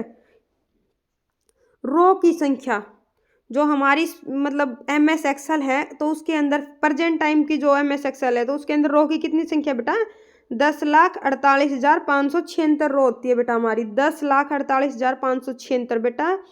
ये जो डेटा दे रखा है, जो कंटेंट मैंने आपको प्रोवाइड करवाया है, इसके लिए बेटा मैंने बहुत ज़्यादा मेहनत की है, पहले अपने हाथों से खुद ही लिखा है, बहुत मतलब पॉइंट टू पॉइंट ही लिखा है, ताकि आपको कहीं भी भटकने की ज़रूरत ना पड़े और आप आसानी से सब कुछ याद कर सकें, ठीक है। ऐसा कुछ भी नहीं है बेटा कि मैं आपको एक मतलब हार्डली कंटेंट दे दिया या कुछ भी ऐसे ही उठाकर दे दिया जो आपके एग्जाम से भी रिलेटेड ना हो। बेटा ये आपके एग्जाम के लिए बहुत ज़्यादा यूजफुल है, तो प्लीज़ इस वीडियो को काफ़ी बार देखना। मैंने जितनी भी आपकी कंप्यूटर की वीडियो डाल रखी है ना बेटा, जो भी अगर आपको किसी भी वीडियो के अंदर अगर आपको कोई डाउट है बेटा, तो उसको देख लेना, ठीक है। नेक्स्ट है बेटा कॉलम की संख्या, हमारे जो कॉलम होते हैं उनकी संख्या कितनी होती है, प्रेजेंट टाइम के अंदर पूछ रखा है बेटा, तो 16,384 होती है, ठीक है। कॉलम की विड्थ अगर आपसे पूछ ले कि एक जो कॉलम है हमारी उसकी चौड़ाई कितनी होती है बेटा, जैसे ये हमारी कॉलम है, एक मिनट रुको बेटा, जैसे बेटा ये हमारी कॉलम है, ये तो बेटा हमारी हो गई रो, ये लेटी हुई, तो ये हमारी कॉलम है। तो अगर आपसे कॉलम की चौड़ाई पूछ ले तो बेटा कॉलम की चौड़ाई कितनी हमारी, तो 255 कैरेक्टर, ठीक है, कि हम कॉलम के अंदर 255 तक के कैरेक्टर लिख सकते हैं, ठीक है। नेक्स्ट अगर आपसे पूछ ले कि रो की ऊंचाई कितनी है, अगर रो की ऊंचाई आपसे पूछे तो बेटा ऊंचाई भी आपकी पॉइंट के अंदर होगी, ठीक है, तो 409 पॉइंट्स के अंदर आपकी रो की ऊंचाई होगी। नेक्स्ट है आपका बेटा पेज ब्रेक, पेज ब्रेक, तो हम पेज ब्रेक यानी कि हॉरिजेंटल मोड पर कर ले या वर्टिकल मोड पर कर ले, ठीक है बेटा। पेज को कितने पॉइंट्स के साथ हम ब्रेक कर सकते हैं, तो 1026 पॉइंट के साथ हम पेज को ब्रेक कर सकते हैं। यानी कि बेटा ये क्या मतलब, जैसे हमारी ये सीट है, ठीक है, इस पेज को हमें ब्रेक करना है बेटा, तो ब्रेक कैसे करेंगे, चाहे तो हम ये ऐसे वर्टिकल कर ले बेटा पेज को ब्रेक, ठीक है, चाहे हम हॉरिजेंटल पेज को ब्रेक कर ले, लेकिन ये पेज जो हमारा ब्रेक होगा वो कितने पॉइंट के साथ ब्रेक होगा बेटा, मतलब ब्रेक एक बार ही होगा। देखो एक मिनट रुको बेटा फिर से समझाऊंगी। जैसे ये आपकी एक तो ये दे रखी है बेटा, ये आपकी स्प्रेडशीट है, एक ये दे रखे बेटा आपकी इस साइड, ये भी आपकी एक स्प्रेडशीट है, ठीक है बेटा। तो चाहे आप इसको हॉरिजेंटल वे में डिवाइड करो, ठीक है, पेज को, चाहे आप वर्टिकल वे में डिवाइड कर लो, ठीक है। तो ये पेज कितने पॉइंट्स के साथ ब्रेक होगा बेटा आपका, तो 1026 पॉइंट के साथ ब्रेक होगा, ठीक है बेटा। इन चीज़ों को याद रखना बेटा। नेक्स्ट आपका, एक सेल में कितने अक्षर लिखे जा सकते हैं, यानी कि मैक्सिमम अक्षर पूछ रहा है बेटा। मिनिमम तो आप एक लिख सकते हो, ठीक है, लेकिन अगर आपसे मैक्सिमम पूछ ले कि कितने मैक्सिमम अक्षर आप एक सेल के अंदर लिख सकते हो बेटा, तो एक सेल के अंदर 32,767 कैरेक्टर लिखे जा सकते हैं, ठीक है बेटा। नेक्स्ट आपसे पूछे हेडर या फुटर में कैरेक्टर लिखे जा सकते हैं, यानी कि जो हमारा एक पेज होता है बेटा, तो ये हमारा हेडर होता है, ठीक है, और ये हमारा फुटर होता है नीचे की साइड। तो इस हेडर के अंदर और इस फुटर के अंदर आप कितने अक्षर मैक्सिमम लिख सकते हो, तो 255 अक्षर आप मैक्सिमम लिख सकते हो, ठीक है। नेक्स्ट है हमारा, सेल के अंदर मैक्सिमम लाइन लिखी जा सकती है, यानी कि एक सेल है उसके अंदर हम जैसे नीचे लाइन को ला कर नीचे कर दें, ठीक है, जैसे हमारा डाटा आगे की तरफ ना जाए, सिर्फ नीचे नीचे आए, जैसे थोड़ा सा लिखा फिर उसको नीचे कर देंगे, फिर थोड़ा सा लिखा फिर नीचे, तो मतलब मैक्सिमम लाइन हम एक सेल के अंदर कितनी लिख सकते हैं बेटा, तो 253 लाइन लिख सकते हैं, ठीक है। एक वर्कबुक में सीट, एक वर्कबुक के अंदर हमें कम से कम कितनी सीट मिलती है बेटा, एक सीट कम से कम मिलती है, ठीक है। और अगर हमें मैक्सिमम सीट पूछनी है तो जितनी हमारी मेमोरी होती है ना सिस्टम की, जो हमारी जो हमने एप्लीकेशन जो हमने हमारे फ़ोन के अंदर, मतलब फ़ोन बोल रही हूँ बेटा आपका, हमारे सिस्टम के अंदर जो हमने इंस्टॉल कर रखी है, तो उसकी जितनी मेमोरी होती है तो उसके अकॉर्डिंग हमें वर्कबुक प्रोवाइड होती है, ठीक है, मैक्सिमम। अगर आपसे मिनिमम पूछे तो एक। नेक्स्ट क्वेश्चन है बेटा आपका, एक वर्कबुक में रंगों का यूज, यानी एक वर्कबुक जो होती है बेटा उसके अंदर हम कितने रंगों का यूज कर सकते हैं, तो बेटा हम 16 मिलियंस कलर का यूज कर सकते हैं एक वर्कबुक के अंदर, ठीक है बेटा, याद रखना इस चीज़ को। एक वर्कबुक के अंदर हम 16 मिलियन कलर्स का यूज कर सकते हैं। नेक्स्ट है हमारा, एक वर्कशीट में हाइपरलिंक की संख्या कितनी होती है, जैसे हमारी कोई एक वर्कशीट है तो उसके अंदर हम कितने हाइपरलिंक जोड़ सकते हैं, ठीक है, कितने हाइपरलिंक हम बना सकते हैं एक वर्कशीट के अंदर, तो हम 65,530 हाइपरलिंक बना सकते हैं, ठीक है। नेक्स्ट है बेटा, एक विंडो में कितने पेन होते हैं, तो एक विंडो में हमारे 4 पेन होते हैं। नेक्स्ट वही आ गया बेटा हमारा फिर से, जूम रेंज हमारी जो होती है, मिनिमम जूम हमारी 10% होती है, मैक्सिमम जूम हमारी 400% होती है, ठीक है बेटा। आपसे अंडू लेवल पूछ रखा है, यही अंडू लेवल पूछे या रीडू लेवल पूछे या अंडू रीडू दोनों लेवल पूछे तो आप 100 टाइम्स इनको यूज कर सकते हैं, बाकी मतलब इससे ज़्यादा नहीं कर सकते, ठीक है। नेक्स्ट है बेटा आपका, फिल्टर ड्रॉप डाउन लिस्ट में आइटम दिखते हैं, जो हमारी फिल्टर ड्रॉप डाउन लिस्ट होती है उसके अंदर हमें कितने आइटम दिखते हैं, ठीक है बेटा। जो हमारी फिल्टर ड्रॉप डाउन जो लिस्ट होती है उसके अंदर हम कितने आइटम को देख सकते हैं, तो हम 10,000 आइटम्स को देख सकते हैं। याद रखना बेटा, ये सभी आपके क्वेश्चंस हैं जो मैंने आपके पॉइंटों के अकॉर्डिंग लिख रखा है, ठीक है। नेक्स्ट क्वेश्चन हमारा, माइक्रोसॉफ्ट एक्सेल में चार्ट को बनाने के लिए किस शॉर्टकट की का यूज किया जाता है, तो बेटा हम F11 शॉर्टकट की का यूज माइक्रोसॉफ्ट एक्सेल के अंदर चार्ट बनाने के लिए करते हैं, ठीक है। नेक्स्ट है हमारा, सेल को एडिट करने के लिए किस शॉर्टकट की का यूज किया जाता है, तो अगर हमें किसी भी सेल को एडिट करना है तो सेल को एडिट करने के लिए हम F2 शॉर्टकट की का यूज करेंगे, ठीक है बेटा, F2 का, अगर हमें किसी भी सेल को एडिट करना है तो। नेक्स्ट बेटा, इसके अलावा दूसरा है हमारा, हम दूसरा किस तरीके से कर सकते हैं, तो सेल पर जाकर डबल क्लिक करने पर, ठीक है। ये बेटा मैंने थोड़ी देर पहले भी आपको बता दिया था इसी वीडियो के अंदर। नेक्स्ट है बेटा हमारी शॉर्टकट कीज, जितनी भी शॉर्टकट कीज है बेटा हमारी MS एक्सेल के अंदर, देखो MS बेटा ये क्या है, शॉर्टकट की कुछ कुछ तो हमारी सेम होती है, ठीक है। जैसे हमारी दोनों एप्लीकेशन के अंदर आपको जो MS वर्ड है और MS एक्सेल है, कुछ शॉर्टकट की होगी बेटा जो हमारी सेम होगी, as it is same work करेगी।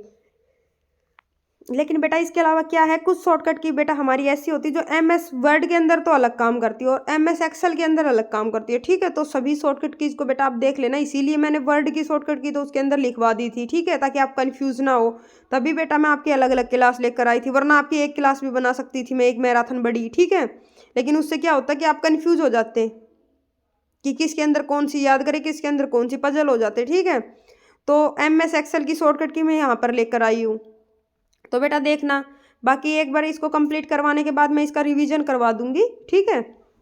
देखना बेटा, Ctrl+F1 का यूज किस लिए किया जाता है। Ctrl+F1 किसी भी रिबन को हाइड या अनहाइड करने के लिए, यानी कि रिबन को, जो हमारा रिबन होता है, जो हमारा मेन्यू बार या टैब बार के नीचे होता है, तो रिबन को हाइड करने के लिए या दिखाने के लिए Ctrl+F1 शॉर्टकट की का यूज किया जाता है बेटा। नेक्स्ट है हमारा Ctrl+सेमीकोलन। Ctrl+सेमीकोलन, तो ये क्या करता है, वर्तमान तारीख अगर हमें देखनी है, प्रेजेंट टाइम की, जो हमारे सिस्टम के अंदर जो डेट है, प्रेजेंट डेट, अगर हमें उसको देखना है तो उसके लिए क्या करेंगे, वर्तमान तारीख को देखने के लिए Ctrl+सेमीकोलन का यूज करेंगे। ये सिर्फ बेटा आपको डेट दिखाएगा, जैसे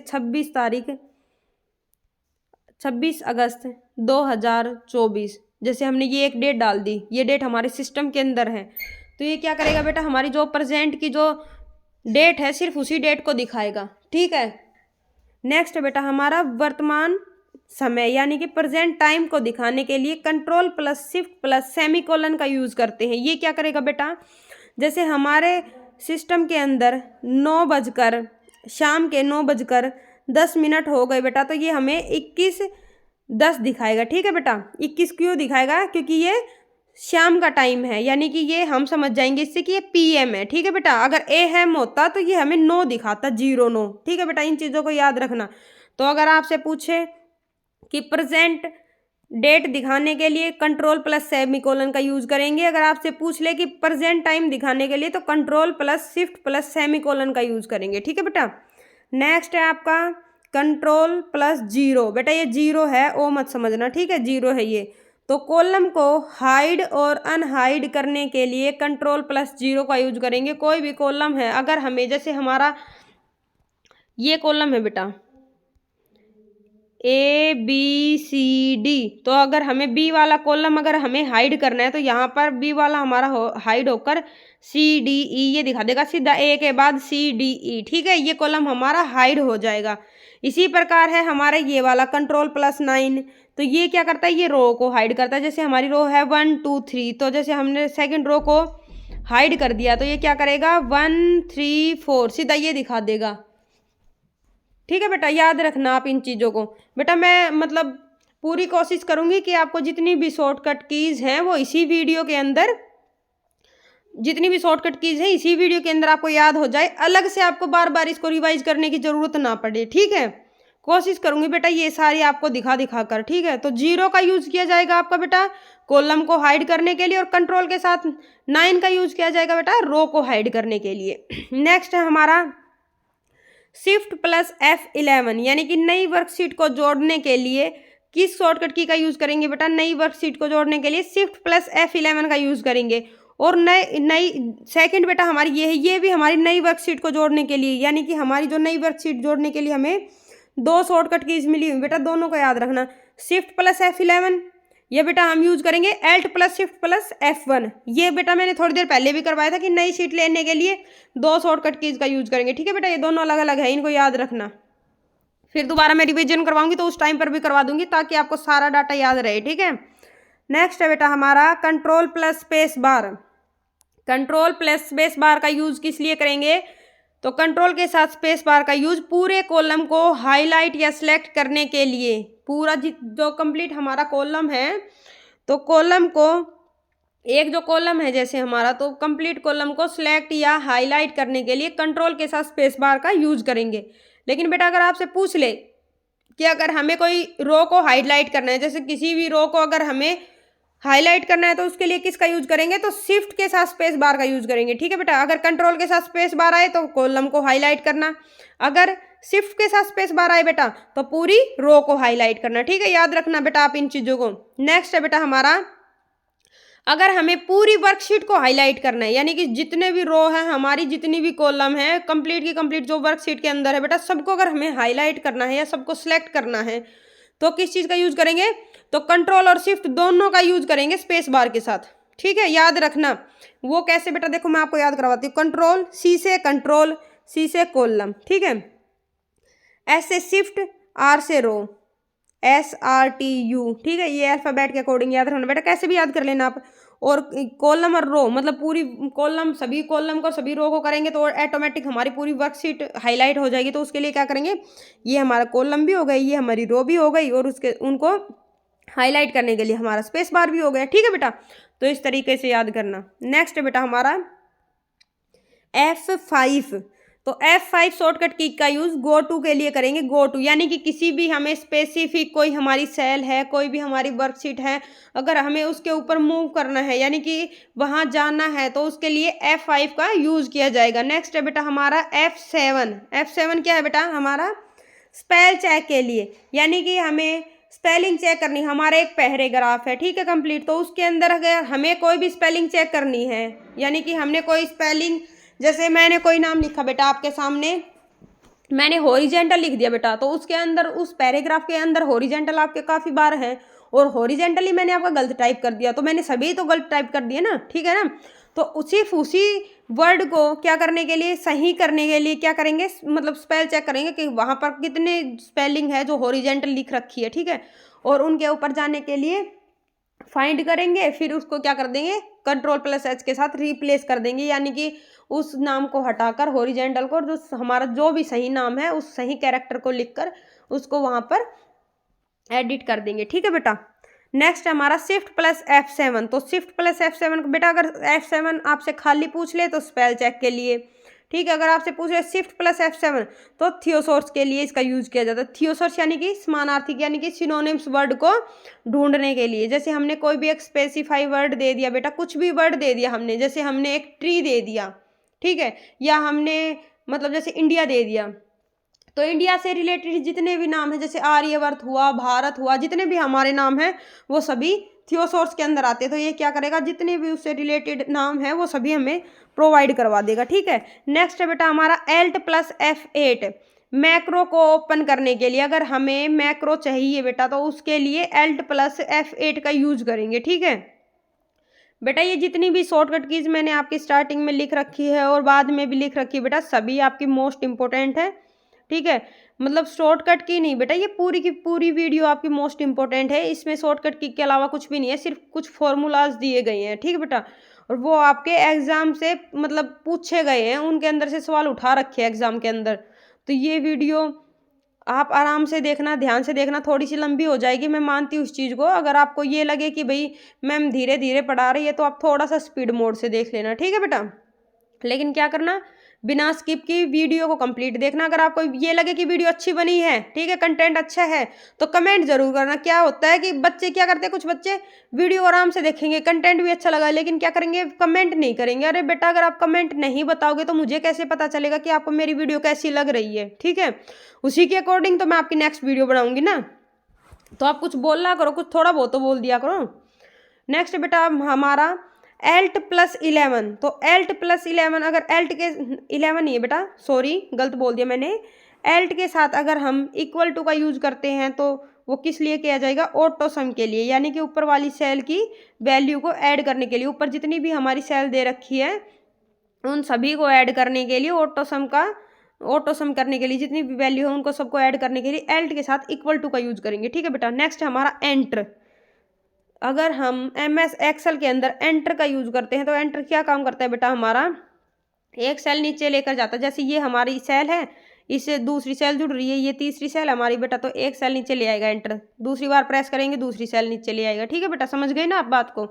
और अगर हम शिफ्ट के साथ एंटर करेंगे बेटा तो ये क्या काम करेगा, जैसे हमारी ये 3 सेल है, ये बेटा हमारी यहाँ पर 3 सेल है, तो ये हम इस वाली सेल पर है, खाली एंटर प्रेस करेंगे तो एक सेल नीचे ले आएगा। अगर हम शिफ्ट के साथ एंटर प्रेस करेंगे बेटा तो क्या क्या करेगा, ये एक सेल ऊपर ले जाएगा। ठीक है। नेक्स्ट है बेटा हमारा होम। तो होम क्या है बेटा, वर्कशीट के पहले सेल में जाने के लिए, हमारी जो वर्कशीट है तो उसके अंदर हमारी काफ़ी सारी सेल्स हैं बेटा, तो सबसे पहले जाने के लिए, पहली वाली सेल में जाने के लिए होम का यूज करेंगे। ठीक है। नेक्स्ट है बेटा हमारा टैब। टैब है बेटा एक तो हमारा, और एक हमारा है Shift+Tab। तो टैब का क्या मतलब बेटा, हम इस सेल के ऊपर हैं, जैसे ही हम टैब को प्रेस करेंगे एक सेल राइट साइड चले जाएंगे। ठीक है बेटा, याद रखना इस चीज़ को, जैसे ही हम टैब को प्रेस करेंगे राइट साइड चले जाएंगे, एक सेल राइट साइड बेटा। ठीक है। और जैसे ही हम Shift+Tab का यूज करेंगे तो एक लेफ्ट साइड चले जाएंगे बेटा। ठीक है, ये तो हम राइट साइड चले गए पहले, तो राइट साइड, और जैसे ही शिफ्ट टैब को यूज करेंगे तो लेफ्ट साइड चले जाएंगे, एक सेल पीछे चले जाएंगे। ठीक है बेटा। नेक्स्ट है बेटा आपका पेज अप। तो पेज अप का यूज बेटा, जो हमारा पेज अप है उसका यूज क्यों किया जाता है बेटा, तो जैसे ये देखो 3 पेज हैं हमारे, तो बीच वाले पेज के ऊपर हम हैं, तो प्रीवियस पेज पर जाने के लिए यानी कि ऊपर वाले पेज पर जाने के लिए पेज अप का यूज करेंगे। और ऊपर वाला बेटा हमारा पेज कहाँ होता है, जैसे ये हमारे 3 पेज है। देखो बेटा अगर आपको कभी भी कन्फ्यूजन हो जाए तो आप अपनी नोटबुक के अंदर पेज बनाना, इस पेज के ऊपर खुद को बैठाना। ठीक है, आपको पीछे वाले पेज में जाना है, यानी कि आप लेफ्ट साइड जाओगे, याद रखना इस चीज़ को, लेफ्ट साइड। ठीक है, अगर आपको नेक्स्ट यानी कि नेक्स्ट पेज पर जाना है बेटा तो आप क्या करोगे, राइट साइड जाओगे। ठीक है, तो इस चीज़ से याद रखना, क्योंकि अगर आप ऐसे पेज बनाओगे तो आप भूल जाते हो इन चीज़ों को। ठीक है। नेक्स्ट बेटा पेज डाउन, ये बता दिया मैंने आपको नेक्स्ट पेज पे जाने के लिए, यानी कि राइट साइड जाने के लिए। इससे अगला है हमारा बेटा रो और कॉलम को जोड़ने के लिए, यानी कि हमें रो और कॉलम को मर्ज करना है, रो को या कॉलम को, तो उसके लिए किस चीज़ का यूज करेंगे, कंट्रोल के साथ शिफ्ट और शिफ्ट के साथ भी प्लस का यूज। ठीक है, control plus shift plus plus, इसका यूज करेंगे रो और कॉलम को इंसर्ट करने के लिए। नेक्स्ट है बेटा हमारा प्रिंट प्रीव्यू, यानी कि प्रिंट होने के बाद हमारा जो वर्कशीट है वो हमारी कैसी दिखाई देगी, तो उसके लिए हम प्रिंट प्रीव्यू करेंगे। ठीक है बेटा, देखना चाहिए कि वो हमारी कैसे दिखेगी, तो उसकी शॉर्टकट की हमारी है बेटा control plus F2, control plus F2, याद रखना बेटा इन चीज़ों को। नेक्स्ट है बेटा हमारा वैल्यू को हाईलाइट करने के लिए, यानी कि कोई वैल्यू है और उस वैल्यू को बेटा हमें हाईलाइट करना है, तो उसके लिए किसका यूज करेंगे, तो कंट्रोल के साथ F8 का यूज करेंगे वैल्यू को हाईलाइट करने के लिए। याद रखना बेटा इन चीज़ों को, वैल्यू को अगर हाईलाइट करना है तो कंट्रोल प्लस F8। नेक्स्ट हमारा स्लाइड बार, स्लाइड बार का यूज तो कंट्रोल प्लस F5 का यूज करेंगे स्लाइड बार के लिए। स्लाइड बार क्या होती है बेटा, ये जैसे ये हमारा पेज है, इसके ऊपर ये हमारा स्लाइड बार है। ठीक है, तो उसके लिए कंट्रोल प्लस F5। नेक्स्ट बेटा हमारा स्टाइल या चार्ट, यानी कि हमें कोई भी पिक्चर लेना है, कुछ भी चीज़ हमें पिक्चर के अंदर दिखानी है, किसी भी चार्ट के अंदर दिखानी है। ठीक है, वर्कशीट के अंदर, तो चार्ट बनाने के लिए बेटा हम F11 का यूज करेंगे, हमारी शॉर्टकट की है हमारी F11। नेक्स्ट है बेटा हमारा डेटा सोर्स का पता लगाने के लिए, कोई भी डेटा है या कोई भी सोर्स है तो उसका पता लगाने के लिए बेटा हम क्या करेंगे, जो भी हमारा सिलेक्टेड डेटा है बेटा उसका पता लगाने के लिए क्या करेंगे, हम कंट्रोल के साथ शिफ्ट और F4 का यूज करेंगे। ठीक है बेटा, याद रखना कंट्रोल के साथ शिफ्ट और F4 का यूज करेंगे। नेक्स्ट है बेटा हमारा full screen, full screen mode करने के लिए क्या करेंगे, कंट्रोल शिफ्ट और J का प्रयोग करेंगे। ठीक है बेटा, कंट्रोल के साथ शिफ्ट और J। ठीक है, याद रखना।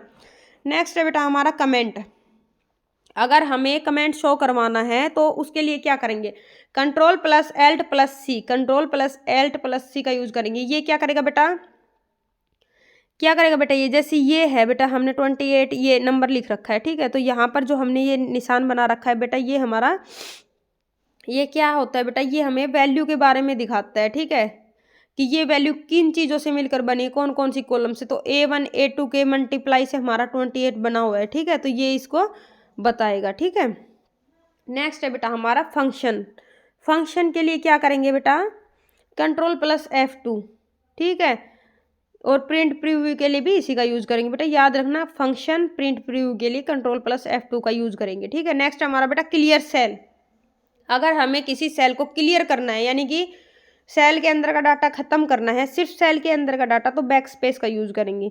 लेकिन डिलीट सेल, अगर हमें किसी सेल को ही डिलीट करना है, यानी कंप्लीट सेल ही डिलीट करना है बेटा, तो उसके लिए कंट्रोल प्लस माइनस का यूज करेंगे, यानी कि कंट्रोल के साथ माइनस का यूज करेंगे। ठीक है बेटा, नेक्स्ट है बेटा हमारा इंसर्ट सेल, सेल को इंसर्ट करने के लिए, यानी कि सेल को बनाने के लिए, तो कंट्रोल के साथ शिफ्ट और प्लस प्लस का यूज करेंगे। देखो बेटा हम क्या करेंगे, कंट्रोल के साथ शिफ्ट और प्लस दबाएंगे। ठीक है, तो हमारी सेल इंसर्ट होगी। ठीक है, इस चीज़ को याद रखना, इन दोनों को एक साथ दबाना बेटा, शिफ्ट और प्लस को, कंट्रोल के साथ शिफ्ट प्लस का यूज करेंगे, क्योंकि जो हमारा प्लस वाला निशान होता है ना बेटा, वो शिफ्ट के साथ दबाएंगे तभी वो यूज होगा। ठीक है, नेक्स्ट है बेटा हमारा F1।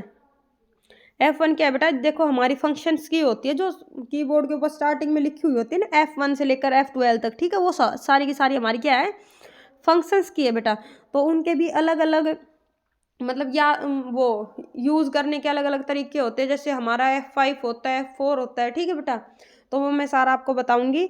बाकी कुछ चीज़ें मैंने आपको डबल डबल दे रखी है ताकि आप 2 से 3 बार एक ही चीज़ों को आप सुनते चलो तो आपको ज़्यादा बेनिफिट हो, ठीक है।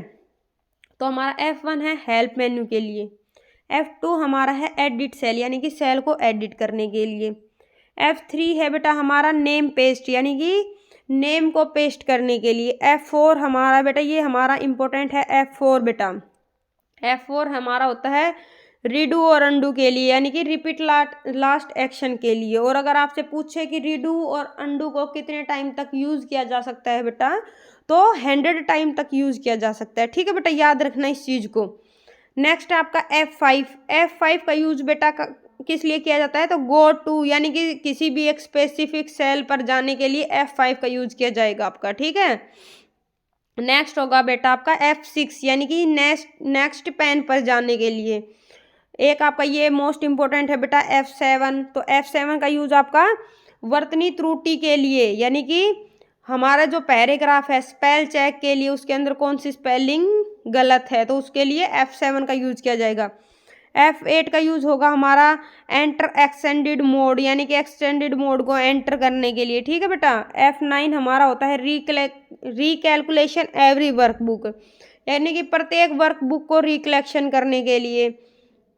नेक्स्ट है हमारा F10 यानी कि एक्टिवेट द मेन्यू बार को एक्टिवेट करने के लिए बेटा मोस्ट इम्पोर्टेंट है F10, मतलब मेन्यू बार को एक्टिव करने के लिए एक्टिवेट करने के लिए F10 का यूज़ किया जाता है, ठीक है बेटा। इस अगला है हमारा F11 सिलेक्टेड डाटा से एक चार्ट बनाना, जो हमने कोई भी डाटा सिलेक्ट कर रखा है बेटा, जैसे हमने कोई भी डाटा लिख लिया और वो क्या किया, जैसे कोई कंपनी का डाटा ले रखा है बेटा हमने, ठीक है, कि हमारा जो कंपनी का जो ये जैसे हम बेटा हमारा जो बजट है वही लगा लो कि हमारा 2023-24 का बजट ये है, लेकिन हमारा जो पीछे का बजट था 22-23 का ये था, 2020-21 का ये था, तो ठीक है, जैसे हम उसको मतलब चार्ट के थ्रू दिखाना चाहते हैं तो उसके लिए हम F11 शॉर्टकट की का यूज़ करेंगे, ठीक है बेटा, मोस्ट इंपॉर्टेंट है बेटा। F12 का यूज सेव एज के लिए करेंगे बेटा, ये भी मोस्ट इंपॉर्टेंट है। F12 अगर आपसे पूछ ले तो सेव एज के लिए F12 का यूज़ करेंगे, ठीक है बेटा। नेक्स्ट है हमारा प्रीवियस वर्कबुक यानी कि पिछले वाली वर्कबुक पर जाने के लिए यानी कि लेफ्ट साइड वाली वर्कबुक पर जाने के लिए कंट्रोल प्लस शिफ्ट के साथ F6 का यूज़ करेंगे, control plus shift plus F6। Next है बेटा हमारा F7 मूव द विंडो को मूव करने के लिए हटाने के लिए कंट्रोल प्लस F7 का यूज़ करेंगे। रिसाइज द विंडो को रिसाइज घटाने बढ़ाने के लिए F8 का यूज़ करेंगे बेटा। मिनिमाइज करंट विंडो यानी कि करंट विंडो को मिनिमाइज यानी कि छोटा करने के लिए कंट्रोल प्लस F9 का यूज़ करेंगे। मैक्सिमाइज करंट विंडो, जो हमारी करंट विंडो ओपन है उसको बड़ा करने के लिए मैक्सिमाइज करने के लिए कंट्रोल के साथ F10 का यूज़ करेंगे, ठीक है बेटा, याद रखना इन चीज़ों को। नेक्स्ट है हमारा इंसर्ट ए मैक्रो शीट यानी कि एक मैक्रो शीट को बनाने के लिए कंट्रोल प्लस F11 का यूज करेंगे, ठीक है बेटा। नेक्स्ट है हमारा ओपन ए फाइल, एक फाइल को ओपन करने के लिए कंट्रोल प्लस F12 का यूज करेंगे, ठीक है, कंट्रोल प्लस F12 ओपन ए फाइल के लिए। नेक्स्ट बेटा हमारा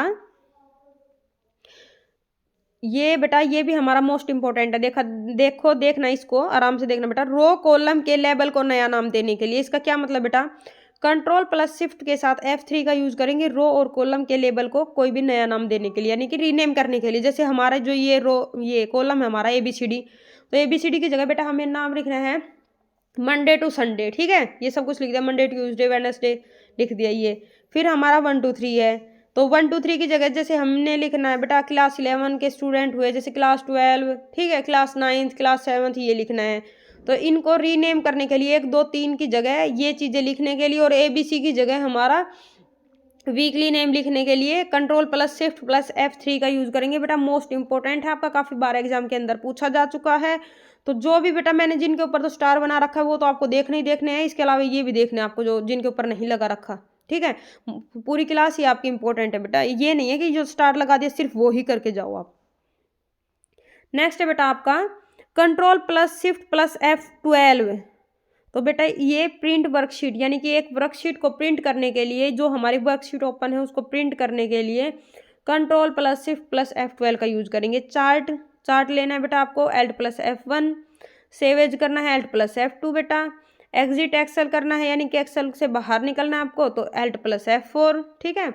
ओपन माइक्रो डायलॉग बॉक्स, किसी मतलब मैक्रो को ओपन करना है आपको तो Alt+F8 बेटा।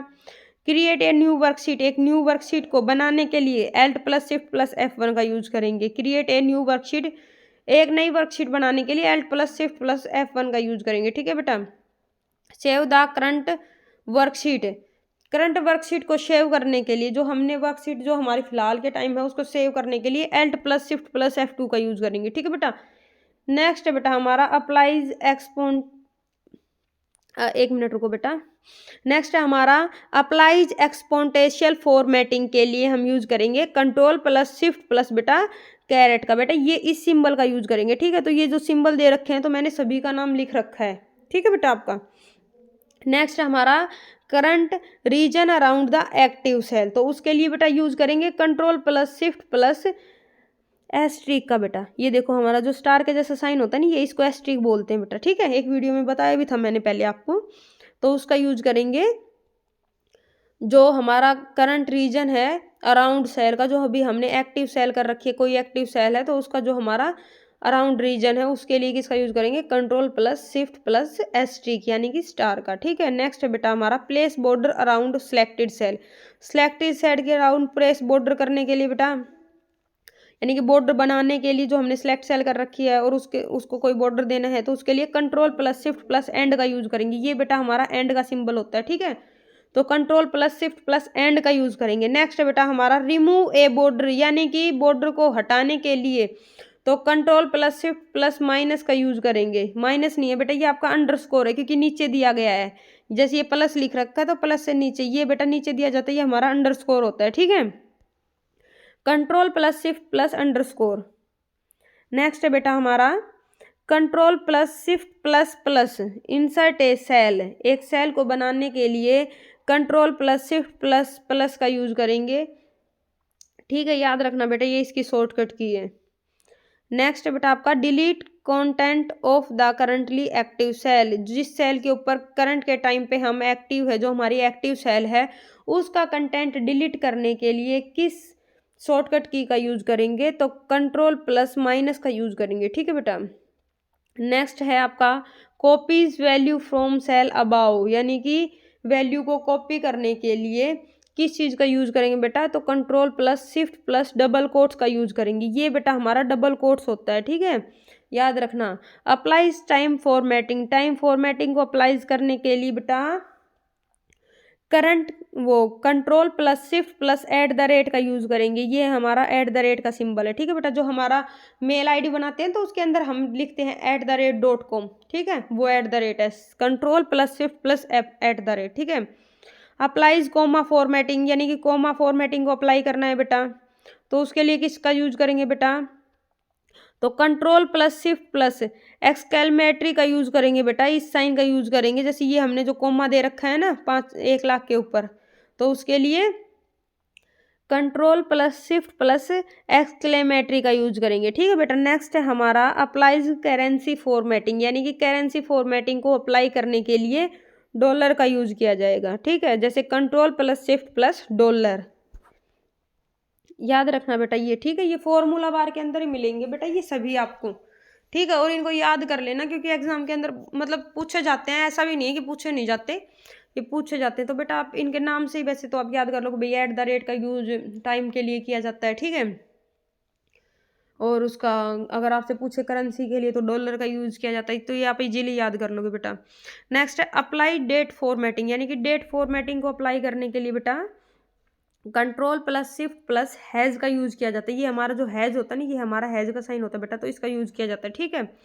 दूसरा हमारा applies percentage formatting, percentage formatting को अप्लाई करने के लिए जैसे ये हमने लिख रखा है 65%, तो पीछे परसेंट लगा रखा है, तो उसको अप्लाई करने के लिए बेटा हम Ctrl+Shift के साथ परसेंटेज का यूज करेंगे, ठीक है। नेक्स्ट है बेटा हमारा Ctrl+4 का यूज किस लिए करेंगे Ctrl+4 अंडरलाइंस ऑल सेल इन हाईलाइट सेक्शन, यानी कि जितने भी हाईलाइट सेक्शन के अंदर हमारी सेल है सभी सेल को अंडरलाइन करने के लिए Ctrl+4 का यूज करेंगे, ठीक है बेटा।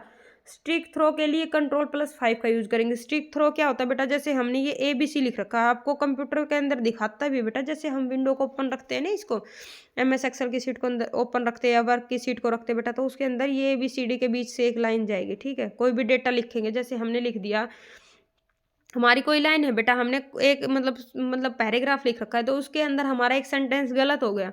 जैसे हमने कोई भी ये एक सेंटेंस लिख रखा है, ये सेंटेंस हमारा गलत है, या इस सेंटेंस को अगर हमें स्टिक थ्रो करना है तो बेटा उसके लिए Ctrl+5 का यूज़ करेंगे, बीच से एक लाइन चली जाएगी उसके बीच से, ठीक है। नेक्स्ट है बेटा हमारा शो हाइड ऑब्जेक्ट, यानी कि ऑब्जेक्ट को दिखाने के लिए या हाइड करने के लिए, छुपाने के लिए Ctrl+6 का यूज़ करेंगे। टूल बार को दिखाने के लिए या छुपाने के लिए Ctrl+7 का यूज़ करेंगे। हाइड रो, यानी कि रो को छुपाने के लिए, रो हैं उनको छुपाने के लिए Ctrl+9 का यूज़ करेंगे, ठीक है। हाइड कॉलम्स, यानी कि कॉलम को छुपाने के लिए Ctrl+0 का यूज़ करेंगे। नेक्स्ट है बेटा आपका MS एक्सेल फॉर्मूलाज, यानी कि MS एक्सेल के अंदर जो फॉर्मूलाज हैं उनके बारे में बताया गया है। तो बेटा मैंने फॉर्मूलाज कैसे कैसे अप्लाई करने हैं तो वो लिख रखा है, तो मैं आपको समझा दूंगी, काफ़ी सारे एग्जांपल्स ले रखे हैं, ठीक है। तो हमारे कुछ फॉर्मूलाज हैं, जैसे हमारा सीलिंग हुआ, फ्लोर हुआ, odd, even, round, round up, round down, left, right, mid, ठीक है बेटा। जैसे हमारा एवरेज का हुआ एक, ठीक है, जैसे हमें 5 वैल्यूज़ दी गई हैं तो इनकी एवरेज क्या है, तो क्या है बेटा, पाँचों वैल्यूज़ को क्या करो बेटा, आप पहले तो ऐड कर दो, फिर 5 वैल्यू है तो नीचे 5 लिख कर उससे डिवाइड कर दो, ठीक है बेटा, तो एवरेज आ जाएगा हमारा। लेकिन बेटा एक चीज़ याद रखना, ये हमारे जितने फॉर्मूलाज हैं, फिर से बता देती हूँ, फॉर्मूलाज के लिए इक्वल्स टू लगाना बेटा कंपल्सरी है, ठीक है। चलो, सेलिंग क्या होता है बेटा, तो सेलिंग का याद रखना, ये पीछे दिए गई संख्या का गुणज देखता है। देखो बेटा मैं आपको एक चीज़ बता देती हूँ, ये सेलिंग क्या होता है, ऊपर वाली वैल्यू को देखता है। देखो पहले एक आपकी स्टोरी होती थी ना, ऊपर पंखा चलता है, नीचे बेबी सोता है, सोते सोते को भूख लगी, तो बेटा ये क्या है, सेलिंग फैन। पहले क्या चलता था एक बेटा, सेलिंग फैन चलता था हमारा, ठीक है, सेल वाला। और जो फ्लोर होता है बेटा, क्या फ्लोर के ऊपर क्या करते हैं हम, झाड़ू पोछा करते हैं, तो फ्लोर क्या हो गया बेटा हमारा नीचे। तो ये चीज़, इस चीज़ से याद रखना बेटा आप, कि सेलिंग अगर आपको दिखे तो बड़ी वाली वैल्यू लेनी है, ठीक है। अगर आपको फ्लोर दिखे बेटा तो छोटी वाली वैल्यू लेनी है, ठीक है। तो सेलिंग क्या है, ये पीछे दिए गई संख्या का गुणज देखता है, यानी कि हमारी ये संख्या 2 4 2 लिख रखा है बेटा, तो ये क्या करेगा, पीछे वाली संख्या का गुणज देखेगा कि पीछे वाली संख्या का ये आगे वाली संख्या गुणज है या नहीं है, ठीक है। गुणज पीछे वाली संख्या का मल्टीपल, यानी कि गुणज होगी तो आगे वाली संख्या आंसर होगी। जैसे अगर ये इससे मल्टीप्लाई है 2 से बेटा, तो ये 4 आंसर आ जाएगा। अगर यहाँ पर 3 होता, 4 नहीं होता बेटा, तो 2 से 3 तो जैसे बड़ा हो गया बेटा, ये तो है नहीं, ठीक है, मल्टीप्लाई। तो 3 से बड़ा कौन सा नंबर ले, जो 2 से तुरंत बाद, 3 के बाद वाला नंबर कौन सा है, जो 2 से मल्टीपल होता है बेटा, तो हमारा 4 होता है, ठीक है। तो हम क्या करेंगे, 1 प्लस करके हम 4 लिख देंगे, ठीक है। और अगर नहीं होगी, मल्टीप्लाई नहीं होगी, तो आगे वाली संख्या से बड़ी संख्या ढूंढते हैं, तुरंत बड़ी, देखो बेटा तुरंत बड़ी संख्या को ढूंढते हैं जो पीछे वाली संख्या के मल्टीपल हो, ठीक है। समझ गए ना बेटा आप। जैसे एग्जांपल देखना, आप इनका एग्जांपल से समझोगे। जैसे ये लिख दिया बेटा आपको, इक्वल्स टू सेलिंग, ब्रैकेट के अंदर लिखा बेटा 48 5, ठीक है, 2 संख्या लिख दी, तो 5 48 का मल्टीप्लाई है, तो बेटा 48 5 का मल्टीप्लाई नहीं है बेटा, ठीक है। तो इससे बड़ी वाली संख्या कौन सी होगी, 48 से तुरंत बड़ी वाली संख्या जो 5 से मल्टीप्लाई होगी बेटा, तो वो हो गया हमारी 50, तो हमारा 50 आंसर आएगा। लेकिन बेटा अगर आपको ऑप्शन में 50 ना दे और 55 दे दे उससे अगली वाली, तो हमारा क्या आंसर आएगा, तो हमारा नन ऑफ दीज आंसर आएगा, यानी कि नोटा, ठीक है। क्योंकि हमें सिर्फ तुरंत बाद वाली लेनी है संख्या आंसर के अंदर, ठीक है बेटा। तो देखो पॉइंट 48 5 के टेबल में नहीं आता, ठीक है भाई। 48 से तुरंत बड़ी संख्या जो 5 के टेबल में हो, तो वो कौन सी है बेटा, हमारी 50 है। 48 से तुरंत बाद वाली संख्या जो हमारी 5 से डिवाइड हो जाए, 5 की टेबल में हो, जो 5 की हमारी मल्टीपल हो, वो हमारी 50 है, ठीक है बेटा। अगर ऑप्शन में तुरंत बाद वाली संख्या मल्टीपल संख्या ना हो तो आंसर हमारा नोटा आ जाएगा, नन ऑफ दीज, ठीक है बेटा। नेक्स्ट है हमारा सेलिंग का दूसरा एग्जाम्पल, ठीक है, इक्वल्स टू सेलिंग। ये देखो ये दे दिया, जैसे ये पहली वैल्यू 12 दे दी, दूसरी वैल्यू 6 दे दी, तो 6 दूनी 12 इसके टेबल में आती है, तो हमारा 12 ही आंसर हो गया, ठीक है बेटा। थर्ड हमारा एग्जाम्पल है इक्वल्स टू सेलिंग 4, दूसरी वैल्यू भी हमारी 4 है, तो 4 4 दोनों सेम है ना बेटा, तो 4 की टेबल के अंदर 4 आता है बेटा, तो क्या करेंगे 4 ले लेंगे, ठीक है, क्योंकि ये इसके टेबल में आता है तो यही तो वैल्यू लेनी है ना हमें, तो ये 4 लिया जाएगा, ठीक है बेटा, याद रखना इस चीज़ को। कन्फ्यूज मत होना, इसीलिए बेटा इससे रिलेटेड काफ़ी सारे एग्जाम्पल करवा रखे हैं, ठीक है। नेक्स्ट है बेटा हमारा fourth exam, equals to ceiling -5 और 4। अगर आपसे पूछ ले कि -5 से बड़ी संख्या कौन सी है बेटा जो 4 से डिवाइड होती हो, तो देखो ये मैंने समझाने के लिए बेटा नीचे दे भी रखा है, इसी में देख लो, बार बार बनाना पड़ेगा वरना।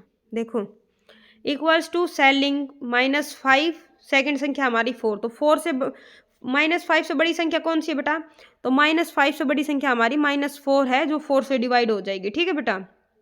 याद रखना बेटा, आप यहाँ पर माइनस दे रखा है ना तो डिवाइड हो जाएगा, अगर यहाँ पर पॉजिटिव इंटीजर है ना और यहाँ पर नेगेटिव इंटीजर है तो हमारा ये आंसर नहीं आएगा, इनवैलिड दिखाएगा आपको, ठीक है। याद रखना इस चीज़ को। तो जो हमारी ये जैसे ये हमारा 0 1 2 3 4 5 ठीक है, इन्फिनिटी तक जाएगा बेटा, ये हमारा -1 2 ये हमारा घटता क्रम है, ये बढ़ता क्रम है। तो अगर हमें माइनस इन्फिनिटी से अगर हमारा इंक्रीजिंग ऑर्डर देना है तो बढ़ता क्रम क्या जाएगा, जैसे -5 -4 -3 -2 ऐसे। तो -5 से बड़ा है -4, ठीक है बेटा। तो देखो बेटा इसके अंदर दे रखा -5 4 का मल्टीपल नहीं है, -5 से बड़ी वैल्यू जो है वो 4 से डिविजिबल हो तो कौन सी हमारी बेटा -4 है, ठीक है बेटा। नेक्स्ट है बेटा हमारा पांचवा जो हमें एग्जाम्पल मिला बेटा, वो इक्वल्स टू सेलिंग -5 -4। तो -5 से बड़ा बेटा कौन सा है, तो आप बोलोगे कि मैडम -8 तो छोटा हो गया, फिर आपने -8 आंसर कैसे दे दिया। तो बेटा आपको एक चीज़ बता दूं, जब भी आप जैसे 2 आपको माइनस मिल गए बेटा, तो क्या करो, आप पहले माइनस को हटा दो, छोड़ दो इस माइनस को। आप सोचो ये आपके पास प्लस का 5 है और ये प्लस का 4 है, तो जो प्लस के 5 से बड़ी संख्या कौन सी है जो 4 से डिवाइड होगी, तो छोटी तो 4 है, लेकिन 4 तो छोटी है, तो बड़ी देखनी बेटा, तो बड़ी हमारी कौन सी है, हमारी 8 संख्या है, ठीक है। तो पहले तो हम लिख देंगे 8, हमारा पहले तो हम हमेशा आंसर निकालेंगे, फिर जैसे हमारे ये यहाँ पर एक माइनस ये दे रखा था, एक माइनस ये था, ये दोनों हमने काट दिए थे, तुरंत ही माइनस उठाकर आंसर के आगे लगा देंगे, ठीक है। तो इस तरीके से करना आप, ना कि ये मत करना बेटा कि पहले माइनस को मत हटाओ, पहले आप मतलब आंसर निकाल दो, पहले तो आपको आंसर निकालना, बाद में आपको वो निशान लगाना माइनस वाला, ठीक है बेटा। नेक्स्ट बेटा आपको जैसे मैंने बताया था कि पॉजिटिव इंटीजर हो हमारा पहले, बाद में माइनस हो, ठीक है, माइनस का इंटीजर हो, तो वो हमारी पॉजिटिव वैल्यू कभी नेगेटिव वैल्यू के टेबल में नहीं आएगी, पहले भी बताया था मैंने आपको। तो ये हमारा इनवैलिड ही आंसर आएगा, यानी कि ये ऑप्शन मिलेगा हमें वहाँ पर, ठीक है बेटा। तो इनवैलिड आएगा हमारा, याद रखना बेटा इन चीज़ों को। बाकी ये फॉर्मूला आप, मेरे को पता है कि आप शॉर्टकट की तो फिर भी कर लोगे, लेकिन फॉर्मूला आप 2 से 3 बार देख लेना।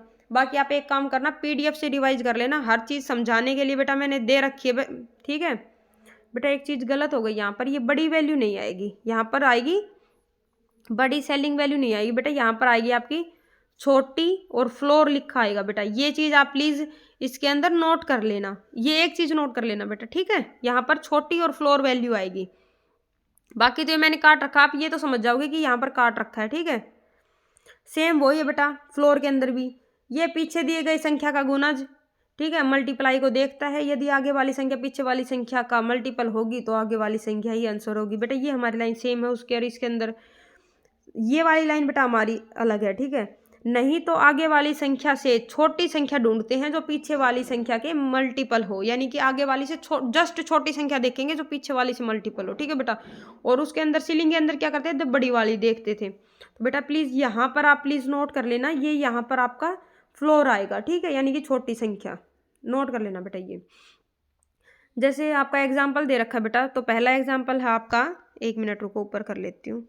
पहले एग्जाम्पल बेटा आपका इक्वल्स टू फ्लोर, ये आपका 32, दूसरी वैल्यू हमारी है 3, तो 3 से 32 को अगर हम मल्टीप्लाई करेंगे तो इसकी टेबल में नहीं आता बेटा, ठीक है। तो 32 से छोटी संख्या कौन सी बेटा, फ्लोर के अंदर हम छोटी संख्या देखे थे, जस्ट छोटी संख्या बेटा हमारी 30 है, ठीक है, जस्ट छोटी, ठीक है बेटा। तो हमारा 30 ही आंसर आएगा। देखो 32 3 के टेबल में नहीं आता है, 32 से छोटी संख्या हमारी जो 3 से डिवाइड होती है वो हमारी 30 होती है, ठीक है बेटा, याद रखना इस चीज़ को।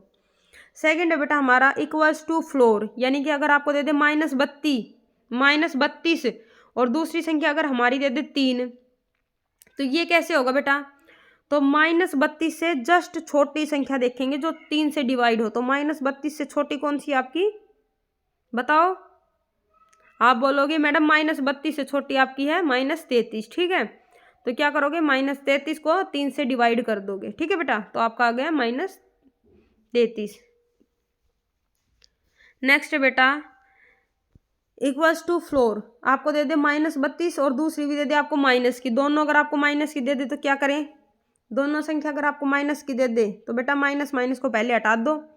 तो 32 से छोटी संख्या देखो जो 3 से डिवाइड हो, तो 32 से छोटी तो आपकी 30 आ गई। 30 आने के बाद बेटा फिर से अपना माइनस लगा दो। ठीक है, इस चीज़ को याद रखना बेटा, माइनस को हटाकर ही पहले तो आपको आंसर निकालना है, उसके बाद आपको माइनस लगाना है। ठीक है, क्योंकि आपको सिर्फ वैल्यू उठानी है, ना कि पॉजिटिव और नेगेटिव उठाना है। ठीक है, नेगेटिव पॉजिटिव बेटा आप बाद में देना आंसर के अंदर। ठीक है, अगर आपको दोनों माइनस दे दे तो इस चीज़ को बेटा याद रखना, बिल्कुल मतलब बढ़िया तरीके से याद रखना, दिमाग के अंदर बैठा लेना। आपसे बहुत ज़्यादा पूछा जाता है फ्लोर और सेलिंग के बारे में। ठीक है, नेक्स्ट बेटा आपका इसके अंदर फोर्थ एग्जाम्पल है आपका इक्वल्स टू फ्लोर 32 और -31। जैसे आपको फिर दोबारा वही दे दिया बेटा कि पॉजिटिव वैल्यू कभी भी नेगेटिव संख्या के या नेगेटिव वैल्यू की मल्टीपल नहीं होगी बेटा, तो हमारा आंसर इनवैलिड होगा, यानी कि एट द रेट नम और हमारा नम और ये वाला साइन आएगा। ठीक है, ऑप्शन के अंदर आपको मिल जाएगा कराना। नेक्स्ट बेटा हमारा इसका जो फिफ्थ एग्जाम्पल है वो देखना आप, अगर आपको ये दे दे पीछे वाली वैल्यू तो आपको बड़ी दे दे, आगे वाली वैल्यू आपको अगर छोटी दे दे, जैसे ये दे दिया आपको 3 4। ठीक है बेटा, तो ये इसका मल्टीपल है बेटा, कैसे होगा भाई, तो जैसे 4 को 1 से गुना करेंगे तो 4 1 कम 4, तो 4 तो होगा ना, लेकिन ये इससे भी छोटी है, इससे मतलब 1 से छोटी संख्या कौन सी हमारी 0। यानी कि जब भी आपको छोटी संख्या मिल जाए बेटा तो 0 ही आंसर करके आना। 3 से छोटी संख्या 4 की मल्टीपल नहीं होती है, तो हमारा आंसर 0 होगा। ठीक है बेटा, याद रखना इस चीज को। नेक्स्ट है बेटा हमारा टेक्स्ट फॉर्मूला, हम कुछ टेक्स्ट फॉर्मूला देखेंगे बेटा, जैसे अक्सर से रिलेटेड जो हमारे फॉर्मूला होते हैं वो, जैसे हमने यहाँ पर लिख दिया कंप्यूटर। ठीक है, तो पहला हमने लगाया है इसके ऊपर अपर केस, केस से रिलेटेड है बेटा, जैसे हमने पहले अपर केस लगा दिया तो कंप्यूटर वर्ड लिख दिया, तो इसका आंसर क्या आएगा बेटा हमारा कंप्यूटर। यानी कि अपर केस का क्या मतलब है, ब्रैकेट में जितने भी नंबर दे रखे हैं, जितने भी अक्षर दे रखे हैं, सॉरी जो भी हमें मतलब कैरेक्टर मिले हुए हैं सभी को कैपिटल लेटर में लिखना है बेटा। ठीक है, तो कंप्यूटर हमारा ही आंसर हो जाएगा। इन चीज़ों को तो बेटा आप इजीली समझ जाओगे केस को, तो क्योंकि ये तो एक बार पहले वाली एक वीडियो में आपको मैंने समझाया था कि टॉगल केस कौन सा है, लोअर केस कौन सा है और ईच वर्ड वाला केस कौन सा है आपका। ठीक है, अपर केस कौन सा है, तो ये मतलब अपर केस के अंदर तो आएगा जितने भी हमारे अक्षर है सभी कैपिटल होंगे बेटा। लोअर केस के अंदर हमारा आएगा जितने भी हमारे अक्षर हैं वो सभी स्मॉल लेटर के अंदर आएंगे। ठीक है, प्रॉपर केस के अंदर अगर बेटा आपसे पूछ ले तो प्रॉपर के अंदर तो प्रॉपर ही लिखा जाएगा, यानी कि जो हमारा जितने भी अक्षर हैं उनमें मतलब सब अक्षर छोटे होंगे, लेकिन जो हमारा पहला वर्ड होगा सबसे पहला, ठीक है बेटा, वो आपका कैपिटल होगा। जैसे हमने नाम लिख दिया प्रिया, तो पी तो बड़ा होगा, आर आई वाई ये बेटा आपके छोटे होंगे। ठीक है, नेक्स्ट है बेटा आपका इक्वल्स टू लेन, अगर जैसे लेन का यूज करेंगे तो लेन का यूज बेटा हम लोग लेंथ के लिए करते हैं, यानी कि ब्रैकेट में लिखे शब्द में कुल कितने अक्षर है उन्हें गिनने के लिए इक्वल्स टू लेन का इस्तेमाल होता है। यानी कि इस ब्रैकेट के अंदर कितने अक्षर बेटा, तो COMPUTER यानी कि 8 लेटर है। ठीक है बेटा, मैंने आपकी ना इनकी सबकी डेफिनेशन नीचे इसीलिए लिखी है ताकि आप जैसे अभी मेरी वीडियो को देखने के बाद जैसे आप इसको PDF से रिवाइज करोगे ना तो आप कंफ्यूज ना हो, क्यों इनको पढ़कर ना डेफिनेशन को आप उसको आराम से समझ जाए। ठीक है, नेक्स्ट बेटा हमारा इक्वल्स टू लेफ्ट, अगर आपको दे दे बेटा जैसे ये आपको वर्ड दिया है और ये मतलब आपको पीछे नंबर दे दिया, तो इसका क्या मतलब बेटा, लेफ्ट का मतलब है कि लेफ्ट साइड से 2 अक्षर दिखाने। ठीक है बेटा, यानी कि बाय से 2 अक्षर लिखना, तो बाय साइड से 2 अक्षर कौन सा है, पहला हमारा C है, दूसरा हमारा O है। ठीक है, तो को हो गया बेटा हमारा कंप्यूटर का। नेक्स्ट है बेटा अगर आपको राइट केस मिले बेटा तो इसमें क्या करना आपको, इक्वल्स टू राइट, कंप्यूटर वही 2 दे रखा है बेटा, तो राइट साइड से 2 अक्षर उठा लो आप। ठीक है बेटा, ER उठा लिया आपने। अगर आपको मिड दे दे बेटा इक्वल्स टू मिड, तो मिड का क्या मतलब है, बीच के अक्षर उठा लो, लेकिन अगर आपको बीच के अक्षर बेटा अगर आपको जैसे ऐसे दे दिया मिड के अंदर बेटा आपको सिर्फ ये मिले 2, मतलब आपको संख्याएं दी जाएंगी, जैसे आपको 5 दे दिया 2 दे दिया, तो इसका क्या मतलब है, बीच में आने वाले अक्षर को दिखाना। ठीक है, आगे से 5वें अक्षर के 2 अक्षर, ये मिड का मतलब बीच के अक्षर दिखाना है, और 5 और 2 का क्या मतलब बेटा, आगे से 5वें अक्षर के 2 अक्षर। तो हमारा COMP ये हमारे 4 अक्षर हो गए, UTER बेटा, तो 5वां अक्षर हमारा U है, छठा अक्षर हमारा टी है, तो 2 अक्षर दिखाने थे ना, तो 5 और छठा दिखाएंगे। जैसे यहाँ पर 5 लिख रखा है ना बेटा, तो 5वां ही अक्षर उठाना, 5 से 2 अक्षर, यानी कि 5वां और छठा। ठीक है, याद रखना इस चीज को। नेक्स्ट है बेटा हमारा ओड इक्वल्स टू। ओड क्या होता है बेटा, हमारा विषम संख्या को पहचान करने के लिए ओड फॉर्मूले का यूज किया जाता है। जो हमारा ओड फंक्शन है वो किस लिए यूज होता है बेटा, तो हमारा ओड नंबर को पहचानने के लिए। ठीक है, यदि ब्रैकेट में दी गई संख्या विषम संख्या ना हो तो एक संख्या बढ़ाकर ओड संख्या बनाई जाती है। कैसे बेटा, देखो एग्जाम्पल देखो आप। जैसे हमने लिख दिया इक्वल्स टू ओड, ब्रैकेट के अंदर हमने 2 डाल दिया, तो 2 हमारा क्या है, एक इवन नंबर है। ठीक है बेटा, ओड तो है नहीं, तो हम इसको ओड बनाने के लिए क्या करेंगे, 2 + 1, यानी कि क्या आंसर हो गया हमारा 3, और 3 क्या है बेटा, हमारी एक ओड संख्या है। ठीक है, नेक्स्ट है बेटा हमारा second example equals to odd 12। 12 क्या है बेटा, हमारी एक इवन नंबर है। ठीक है, तो इसके अंदर भी 1 प्लस करके 13 हमारा आंसर आ जाएगा। ठीक है, हमने लिख दिया जैसे इक्वल्स टू ओड, और जो हमारा इंटीजर है वो माइनस में डाल दिया -30, तो -30 क्या है बेटा, हमारा -30 हमारा ओड नंबर है, तो ये ऑलरेडी हमें एक विषम संख्या मिल गई है। ठीक है बेटा, और हमने डाल दिया जैसे पॉजिटिव में डाल दिया इंटीजर 13, तो 13 क्या हमारा ओड है।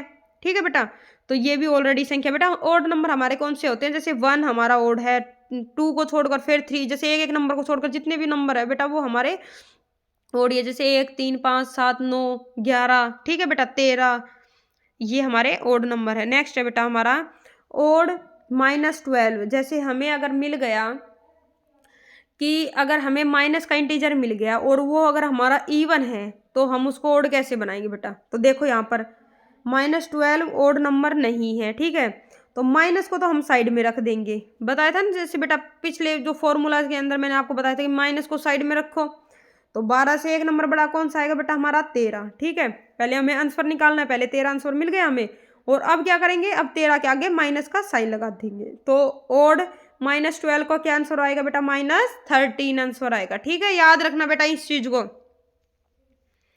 नेक्स्ट है बेटा हमारा इक्वल्स टू ओड, जैसे हमने 0 लगा दिया बेटा, तो 0 क्या है हमारा, 0 हमारा एक इवन नंबर है बेटा। ठीक है, 0 हमारा क्या होता है, मैथ के अंदर हमारा 0 एक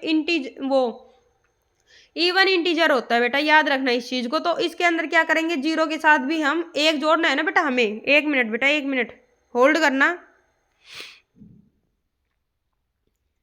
हाँ बेटा, आप देखो जैसे हमारा ओड है बेटा ये, तो ये 0 है, तो 0 के साथ में बेटा हम 1 जोड़ देंगे। ठीक है, तो हमारा आंसर 1 आ जाएगा। ठीक है, नेक्स्ट है बेटा हमारे इवन। तो इवन केस क्या होता है बेटा, हमारा इवन जो हमारा फंक्शन होता है बेटा, वो क्या होता है कि सम संख्या को, यानी कि इवन नंबर को पहचानने के लिए इसका यूज किया जाता है।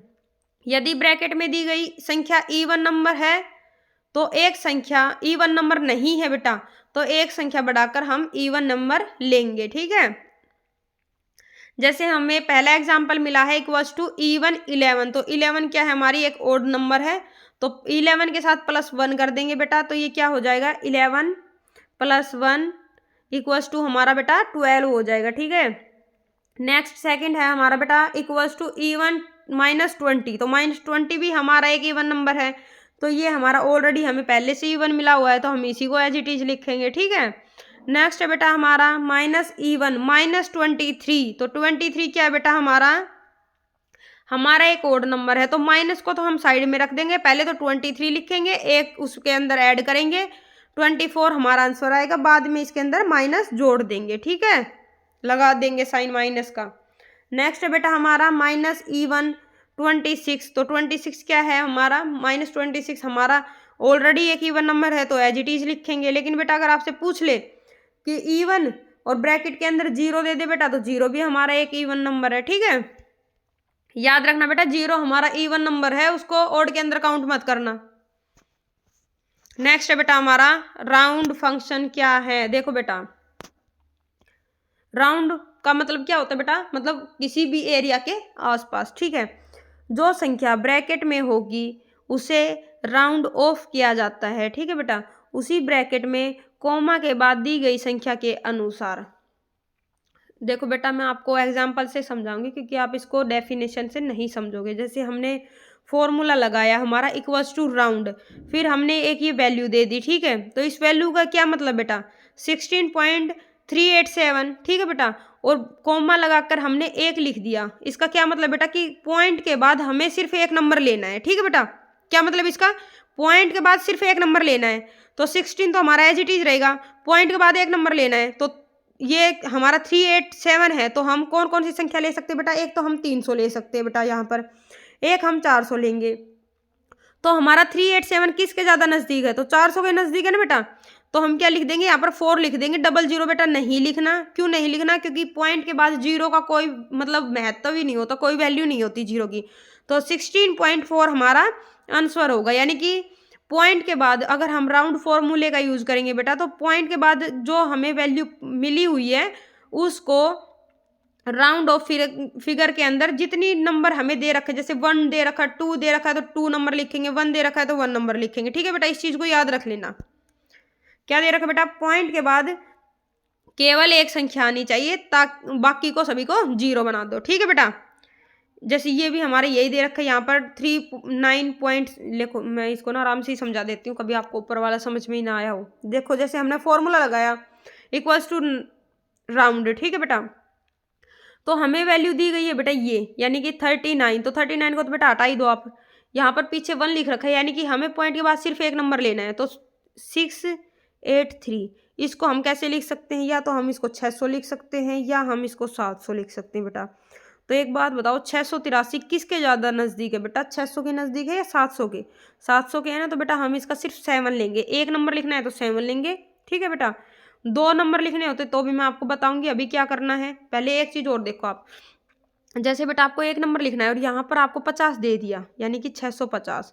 तो आप बोलेगा यही चीज़ कि 600 लिखें या 700 लिखें। तो अगर बेटा को अगर आपको 50 का केस मिला है ना, तो उसमें भी आप बड़ी वैल्यू को पकड़ेंगे। ठीक है, छोटी वैल्यू को बिल्कुल भी मत पकड़ना। अगर इससे छोटा है 49 है बेटा, तब आप छोटी वाली वैल्यू को पकड़ लेना। ठीक है, और बेटा 1 मिनट रुको, अब देखो जैसे आपको कि बोल दे कि पॉइंट के बाद आपको 2 वैल्यू लेनी है, तो 2 वैल्यू बेटा आप कौन सी लेगो, तो आप 6 को हटा दो। ठीक है बेटा, 6 को तो आप हटा ही दो क्योंकि 2 वैल्यू लेनी है आपको। तो आप ये देखो ये 83 है, तो यहाँ पर आप 100 लिखोगे या 0 लिखोगे, तो बेटा 83 किसके ज़्यादा नज़दीक है, 100 के। तो आप क्या लिखोगे, 61। ठीक है बेटा, ये चीज़ याद रख लेना। नेक्स्ट बेटा आपका वही है इक्वल्स टू राउंड। आपने ये मतलब फॉर्मूला लगाया, आपको ये वैल्यू दी गई है, तो इस वैल्यू के अंदर बेटा आपको 2 लिख रखा है यहाँ पर कि आपको पॉइंट के बाद 2 डिजिट लेने। तो 2 डिजिट आप कैसे लोगे, 3987। ठीक है बेटा, तो आप क्या नहीं तो आप लोगे ये। ठीक है बेटा, क्या आप लोगे ये, जैसे 4 अक्षर लिख रखे तो 4000 लोगे, क्या नहीं तो आप नहीं बेटा 3000, यहाँ पर तो 3000 लोगे और यहाँ पर आप लोगे 4000। ठीक है, तो ये जो वैल्यू है यानी कि 3987, इन दोनों में से किस वैल्यू के ज़्यादा पास है बेटा, किसके अराउंड है बेटा, तो ये 4000 के अराउंड है। तो क्या करोगे आप, 4 भी ले लोगे बेटा।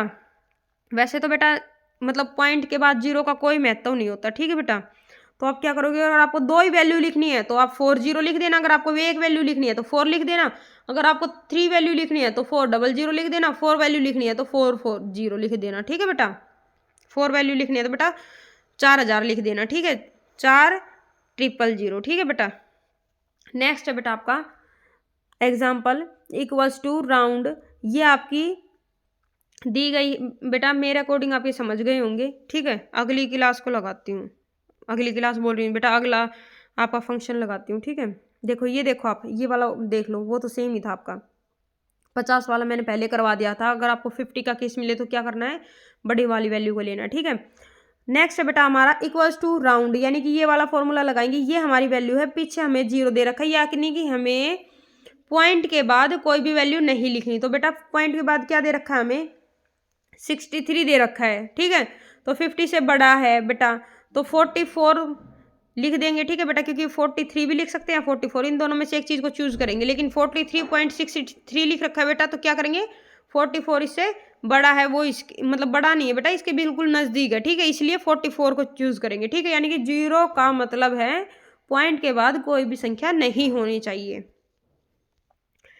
कुछ फंक्शंस दिए गए बेटा, वो भी देख लेना आप, फिर इसके बाद मैं आपका एवरेज करवाऊंगी। एवरेज बच गया आपका एक हमारा सम का फॉर्मूला होता है, वो जोड़ने के लिए काम आता है। एवरेज का औसत के लिए आता है बेटा। काउंट का केवल संख्या वाले सेल को गिनने के लिए काउंट का यूज किया जाता है। ठीक है, नेक्स्ट हमारा सब टोटल, सब कुछ टोटल करने के लिए सब टोटल का यूज होगा। मॉड्यूल्स का बेटा शेषफल को दिखाने के लिए यूज होगा। पावर का एक्सपोनेंशियल साइन के लिए यूज होगा बेटा। आपका सेलिंग जो फॉर्मूला है, फंक्शन है, उसका यूज वैल्यू को, बड़ी वैल्यू को दिखाने के लिए किया जाता है। फ्लोर का यूज छोटी वैल्यू को दिखाने के लिए किया जाता है। आपका कंटेंट्स का यूज होता है बेटा आपका दो शब्दों को जोड़कर। कंटेंट्स बेटा क्या होता है, दो शब्दों को जोड़कर एक शब्द बनाना, यानी कि मर्ज कर देना। ठीक है, और बेटा हमारे एक लेंथ फंक्शन होता है, वो क्या होता है, जो शब्द लिखा हुआ है उसकी लेंथ को बताने के लिए। जैसे हमने कंप्यूटर वर्ड लिखा था ना पीछे, इक्वल्स टू लेन लगाया था, तो कंप्यूटर का क्या मतलब बेटा कि उसके अंदर कितने कैरेक्टर लिखे गए हैं, तो कंप्यूटर के अंदर कितने हैं, 8 वर्ड। ठीक है बेटा, तो इन चीज़ों को याद रखना। नेक्स्ट है बेटा हमारा रिप्लेस, यानी कि पहले वाले शब्द को दूसरे वाले शब्द में बदलने के लिए रिप्लेस का यूज किया जाता है। बेटा यहाँ पर देखो एवरेज इक्वल्स टू एवरेज, ये हमें कुछ वैल्यूज दी गई हैं, तो एवरेज कैसे निकालते हैं बेटा, एक मिनट, आपने मैथ में पढ़ा होगा, बाकी फिर भी मैं आपको बता देती हूँ। कभी आपको भाई कुछ बच्चे क्या होते हैं, कुछ बच्चों को पता नहीं होता है, तो इसीलिए मैं बता रही हूँ। ठीक है बेटा, जैसे हमने इक्वल्स टू एवरेज का फॉर्मूला लगा दिया बेटा, तो ये हमें वैल्यूज दी गई है, तो क्या करेंगे, इन सभी वैल्यूज को हम क्या करेंगे, ऐड कर लेंगे। ठीक है, और कितनी वैल्यू दे रखी है, 1 2 3 4 5, तो 5 वैल्यू से 5 नंबर से आप डिवाइड कर देंगे, तो ऐड करने के बाद कितना बन गया बेटा हमारा 75 डिवाइड 5 इक्वल्स टू 15 हमारा आंसर हो जाएगा। ठीक है बेटा, नेक्स्ट हमें दे रखा है बेटा, हमारी देखो कुछ कंडीशंस होती है कंप्यूटर के अंदर, जैसे ट्रू फॉल्स की। ठीक है, यदि अगर आपका ट्रू होगा तो आपको एक लिखना पड़ेगा ट्रू की जगह। ठीक है बेटा, आपको वहाँ पर ट्रू नहीं लिखना। अगर आपको मतलब गलत हो गया वो कंडीशन, अगर आपकी गलत होगी तो आपको उस जगह पर 0 यूज करना है। ठीक है, जैसे आपको दे रखा है इक्वल्स टू एवरेज 10 20 बड़ा है 40 से। ठीक है, ये लिख रखा है, यानी कि ग्रेटर देन का साइन बीच में दे रखा है, और ये है आपका 20। ठीक है बेटा, तो आप एक चीज देखना बेटा, क्या 20 40 से बड़ा है, तो बेटा आपकी कंडीशन क्या होगी, गलत होगी। अगर कंडीशन आपकी गलत है तो वहां पर 0 का यूज करेंगे, अगर आपकी कंडीशन सही होगी तो वहां पर 1 का यूज करेंगे। जैसे कि हमने लिखा 10 प्लस, तो बेटा ये नहीं है कि 0 है तो आप उसको यहाँ पर नहीं लिखोगे, लिखना बहुत जरूरी है। ठीक है, तो हमारी कंडीशन गलत थी तो हमने 0 लिखा। फिर नेक्स्ट हमारा इंटीजर था 20। ठीक है, कितने डिजिट हो गए बेटा हमारे, 1 2 3, मतलब टोटल कितने नंबर हो गए हमारे, 3 नंबर हो गए, तो 3 से आपने डिवाइड कर दिया। ठीक है, इनका सम कितना था बेटा, ऊपर वाली संख्या का 13। ठीक है, नीचे हमारे 3 नंबर थे, उनसे डिवाइड कर दिया, तो आंसर कितना आ गया हमारा, एवरेज कितना निकला हमारा, 10 एवरेज निकला। ठीक है बेटा, तो एवरेज निकालने के लिए क्या करेंगे, फिर से मैं आपको बता देती हूँ। इक्वल्स टू एवरेज का फॉर्मूला लगाना है, जितनी भी टोटल नंबर हमें दिए गए हैं सभी नंबरों को जोड़ना है। जोड़ के बेटा किस से डिवाइड करना है, जितने भी नंबर हमें दिए गए तो नंबर की संख्या से हमें डिवाइड करना है। ठीक है, और जो कट कर हमारा आंसर निकलेगा वो हमारा एवरेज होगा। नेक्स्ट बेटा हमारा इक्वल्स टू पावर, तो पावर का यूज किस लिए किया जाता है बेटा, पावर का सभी को पता है कि पावर का यूज सिर्फ पावर को दिखाने के लिए किया जाता है। एक मिनट रुको, अभी समझाती हूँ बेटा, एक मिनट रुको। जैसे हमने दे दिया यहाँ पर इक्वल्स टू पावर, ब्रैकेट के अंदर दे दिया 5 और 3, दो संख्या दे दी बेटा, तो इसका क्या मतलब है कि 5 की पावर 3 है, यानी कि 5 इंटू 5 इंटू 5, 5 5 25, 25 5 125। ठीक है बेटा, तो आपका 125 आंसर आ गया। जैसे हमने लिख दिया 2 की पावर 3, यानी कि 2 इंटू 2 इंटू 2, यानी कि 2 दूनी 4, 4 दूनी 8, तो हमारा आंसर आ जाएगा 8। तो ये क्या करता है, पावर का फॉर्मूला बेटा, ये ऐसे यूज किया जाता है। ठीक है, पावर के लिए। नेक्स्ट बेटा हमारा नाउ फंक्शन का यूज किस लिए करते हैं, तो वर्तमान समय और तारीख को देखने के लिए नाउ फंक्शंस का इस्तेमाल करते हैं। हमारे वर्तमान का मतलब क्या है बेटा, हमारे जो सिस्टम के अंदर फिलहाल जो करंट हमारी टाइम और डेट है, तो उसको देखने के लिए इक्वल्स टू नाउ फंक्शन का यूज करेंगे। नेक्स्ट है बेटा हमारा equals to to date, today का यूज बेटा किस लिए किया जाता है, टू डे फंक्शन का यूज, टू डे मतलब सिर्फ तारीख को दिखाता है, यानी कि आज कौन सा दिन है। ठीक है बेटा, याद रखना, टू डे सिर्फ तारीख को दिखाएगा। और अगर आपसे, एक मिनट बेटा, हाँ, टू डे आपको तारीख को दिखाएगा कि आपकी कौन, बेटा एक मिनट रुको मैं बताती हूँ। जैसे आपकी तारीख कितनी है, ठीक है, आपने ये लिख दिया, ये आपकी तारीख है, यानी कि आपको कंप्लीट तारीख दिखाएगा टू डे। और ये डे क्या होता है बेटा आपका, ये सिर्फ आपको तारीख दिखाएगा। जैसे आज 12 तारीख है तो आपको सिर्फ 12 दिखाएगा। ठीक है बेटा, टाइम क्या होता है, आपको केवल समय बताएगा आपको। ठीक है, AM PM के अंदर आपको समय बता देगा। AM PM के अंदर बेटा कैसे, केवल आपको टाइम दिखाएगा, जैसे आपको दिखा दे कि 9 बज गए तो आपको 9 दिखाएगा लिखा हुआ। अगर आपके 9 AM है, अगर सुबह के 9 है, तो अगर आपके शाम के 9 है तो क्या दिखाएगा, 21 PM। ठीक है। नेक्स्ट है बेटा आपका डेट इफ फंक्शन का यूज किस लिए किया जाता है, तो 2 तारीख के बीच टोटल कितने दिन बीत गए हैं उन चीजों को दिखाने के लिए। जैसे मेरा जन्म हुआ, मान के चलो आप, बेटा मानना है आपको, मेरा जन्म 2000 में हुआ है, ठीक है, और अगर आज वर्तमान पूछे तो आपको 2024 चल रही है, तो इसके बीच में कितना टाइम निकल गया, ठीक है, कितनी साल निकल गई बेटा आपकी। तो इस मतलब समय को दिखाने के लिए, बीच के समय को दिखाने के लिए डेट इफ का यूज किया जाता है। ठीक है बेटा। नेक्स्ट है बेटा हमारी कुछ फंक्शंस की है बेटा, F1 से लेकर F12 तक। तो फंक्शंस की के बारे में बेटा जो मोस्ट इंपॉर्टेंट है उसके ऊपर मैंने स्टार लगा रखा, बाकी सभी मोस्ट इंपॉर्टेंट है, सभी आपको देखनी है, तो एक बार अच्छे से देख लेना। ठीक है। इसको बेटा फिर से बोल रही हूँ, अगर आपको मेरी वीडियो का कंटेंट अच्छा लगे तो प्लीज़ कमेंट करके ज़रूर बताना। F1 हेल्प के लिए F1 का यूज़ करेंगे। शिफ्ट प्लस F1 का यूज़ हाइड और डिस्प्ले कंटेंट के लिए करेंगे, कंटेक्स्ट के लिए। ठीक है बेटा, कंटेक्स्ट को डिस्प्ले या मतलब दिखाना या छुपाना। ठीक है। नेक्स्ट हमारा control plus F1, control plus F1 का use hide ribbon and display ribbon, यानी कि रिबन को दिखाने और छुपाने के लिए कंट्रोल प्लस F1 का यूज करेंगे। नेक्स्ट है बेटा आपका Alt plus F1, Alt plus F1 का यूज नेक्स्ट फील्ड यानी कि अगली जगह पर जाने के लिए करेंगे। Alt plus shift plus F1 यानी कि पिछली जगह पर आने के लिए, यानी कि प्रीवियस फील्ड के अंदर आने के लिए Alt plus shift plus F1 का यूज करेंगे। नेक्स्ट की है बेटा हमारी F2, F2 का यूज सेल को एडिट करने के लिए करेंगे। शिफ्ट प्लस F2 का यूज ग्राफ कॉपी करने के लिए करेंगे बेटा। कंट्रोल प्लस F2 का यूज प्रिंट प्रीव्यू के लिए करेंगे। Alt plus shift plus F2 का मतलब का यूज डॉक्यूमेंट को सेव करने के लिए करेंगे। Alt plus shift plus F2 document को सेव करने के लिए। ठीक है बेटा, या डॉक्यूमेंट को मतलब कोई भी डॉक्यूमेंट जो हमने ओपन कर रखा है फिलहाल उसको सेव करने के लिए। Control plus Alt plus F2 का यूज ओपन डायलॉग बॉक्स के लिए करेंगे। डायलॉग बॉक्स को बेटा ओपन करने की एक तो ये शॉर्टकट की है बेटा, एक अपनी ये भी शॉर्टकट की है, कंट्रोल प्लस D। ठीक है, याद रखना दोनों को। नेक्स्ट है बेटा आपका F3 यानी कि सर्च करने के लिए, किसी चीज़ को सर्च करना है तो F3 करेंगे। शिफ्ट प्लस F3 टॉगल की के लिए शिफ्ट प्लस F3 का यूज़ करेंगे, यानी कि कैरेक्टर को चेंज करने के लिए। जो स्मॉल केस है बेटा हमारा, जो स्मॉल कैरेक्टर हमने कुछ लिख रखा है उसको कैपिटल कर देगा, कैपिटल को स्मॉल कर देगा। ठीक है बेटा, टॉगल की का काम है बेटा ये हमारा। एल्ट प्लस F3 का यूज न्यू ब्लॉक बनाने के लिए करेंगे। ठीक है बेटा, F4 का यूज रीडू अंडू के लिए करेंगे। रीडू के लिए F4 का यूज करेंगे, और रीडू की दूसरी हमारी शॉर्टकट की है वो कंट्रोल प्लस Y भी है। ठीक है बेटा, याद रखना इस चीज को। शिफ्ट प्लस F4 फाइंड या गो टू के लिए शिफ्ट प्लस F4 का यूज करेंगे। नेक्स्ट है बेटा हमारा control plus F4 current document को बंद करने के लिए, जो करंटली हमारा जो डॉक्यूमेंट ओपन है उसको बंद करने के लिए कंट्रोल प्लस F4 का यूज करेंगे। एल्ट प्लस F4 पूरी एप्लीकेशन को बंद करने के लिए एल्ट प्लस F4 का यूज करेंगे, या कंट्रोल प्लस W, दोनों इसकी शॉर्टकट की है, ये भी याद रखना।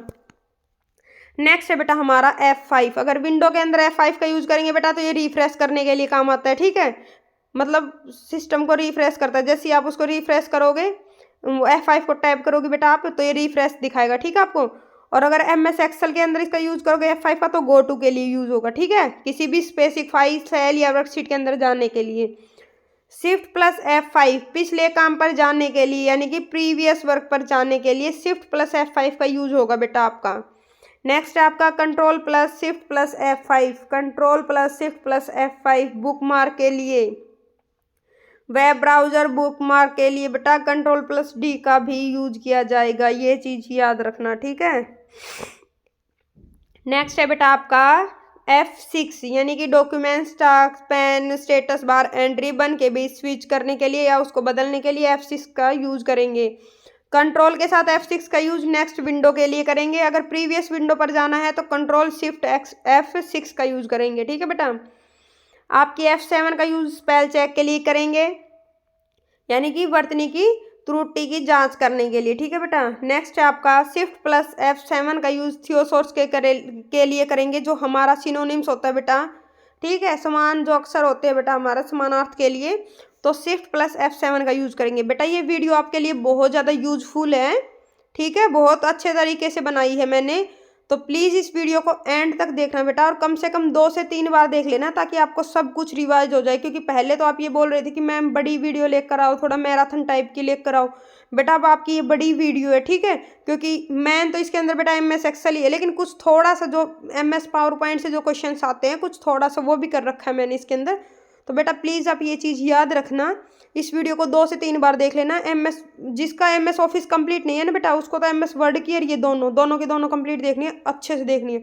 और जिसका बेटा पूरा सिलेबस ये अभी कंप्लीट नहीं है, आपको ये लग रहा है कि मैंने कर तो रखा है लेकिन मैं भूल जाता हूँ बार बार, ठीक है, या भूल जाती हूँ बेटा, तो क्या करना, जितनी भी आपको यहाँ पर प्लेलिस्ट बना रखी है बेटा आपकी चैनल के ऊपर, तो वहाँ पर जाकर आप कंप्यूटर की प्लेलिस्ट को चेक कर सकते हो और सभी वीडियो को देख सकते हो, ठीक है बेटा।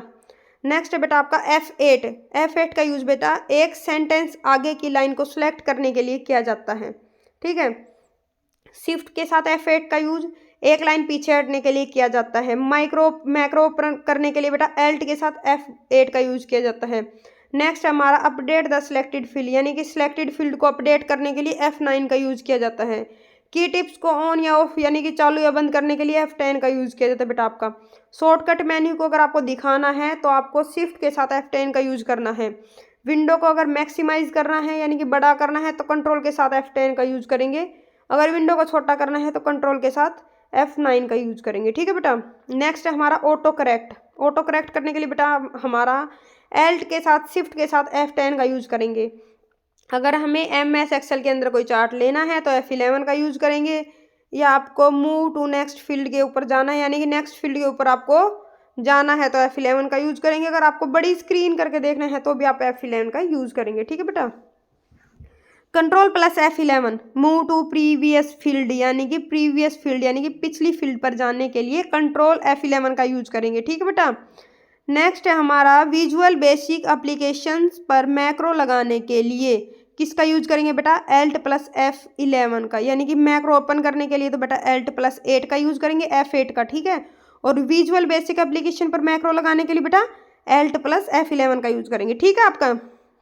नेक्स्ट है बेटा हमारा सेव एज के लिए F12 का यूज करेंगे, सेव के लिए शिफ्ट के साथ F12 का यूज करेंगे, ठीक है बेटा। दोनों मोस्ट इंपॉर्टेंट है, याद रखना। जो भी स्टार लगा रखा है वो तो बेटा जरूर से जरूर याद करके जाना आप।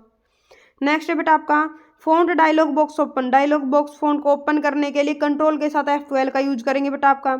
टेबल में डाटा सेलेक्ट करने के लिए यानी कि टेबल के अंदर हमें कोई डाटा सेलेक्ट करना है तो उसके लिए Alt plus shift plus F12 का यूज करेंगे, ठीक है बेटा। बेटा ये नहीं है कि आप Alt मतलब बाद में प्रेस कर लोगे, शिफ्ट पहले कर लोगे, ऐसा भी आप कर सकते हो। ये कुछ भी नहीं है कि कभी आप चेंज कर दो, ये नहीं होगा वो नहीं होगा, ठीक है। Alt शिफ्ट को आप चेंज कर सकते हो।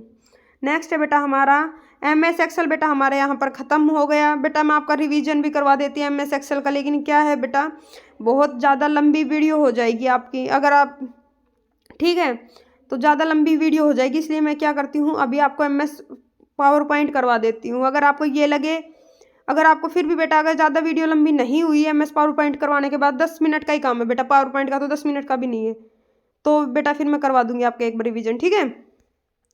MS पावर पॉइंट तो बेटा टेबल आप देखो नेट से देख लेना गूगल के ऊपर जाकर, ठीक है बेटा। टेबल आप वहाँ से देख लेना, बाकी टेबल सेम सी टेबल होती है। इसके अंदर भी जैसे स्टार्टिंग के अंदर ऊपर आपको टाइटल बार मिलेगा, उससे नीचे आपको मेन्यू या टैब बार मिलेगा, उससे नीचे आपको रिबन बार मिलेगा, ठीक है। वही जो टेबल उसके अंदर है सिर्फ वही टेबल मिलेगी आपको भी एज इट इज बेटा, आपको कंफ्यूज होने की जरूरत नहीं है। पता नहीं इसकी तो टेबल ही आपको अलग से मिलेगी, ठीक है। प्लेन पेज मिलेगा आपको, कुछ भी कर लेना, जैसे प्रेजेंटेशन के लिए, ठीक है, या स्लाइड्स के लिए इसका यूज़ किया जाता है बेटा। जो हमारी जो जैसे कोई भी मूवी वगैरह जैसे हमें अपने फ़ोन से ही क्रिएट करनी है अपने सिस्टम से, ठीक है, कुछ भी बनाना है, जैसे फ़ोटो के ऊपर कोई सॉन्ग वगैरह लगाना है तो सब कुछ पावर पॉइंट के अंदर होगा बेटा आपका, ठीक है। तो प्रेजेंटेशन प्रस्तुतिकरण यानी कि प्रेजेंटेशन को हिंदी में बोलते हैं बेटा प्रस्तुतिकरण बनाने के लिए MS पावर पॉइंट का इस्तेमाल किया जाता है, ठीक है बेटा आपका।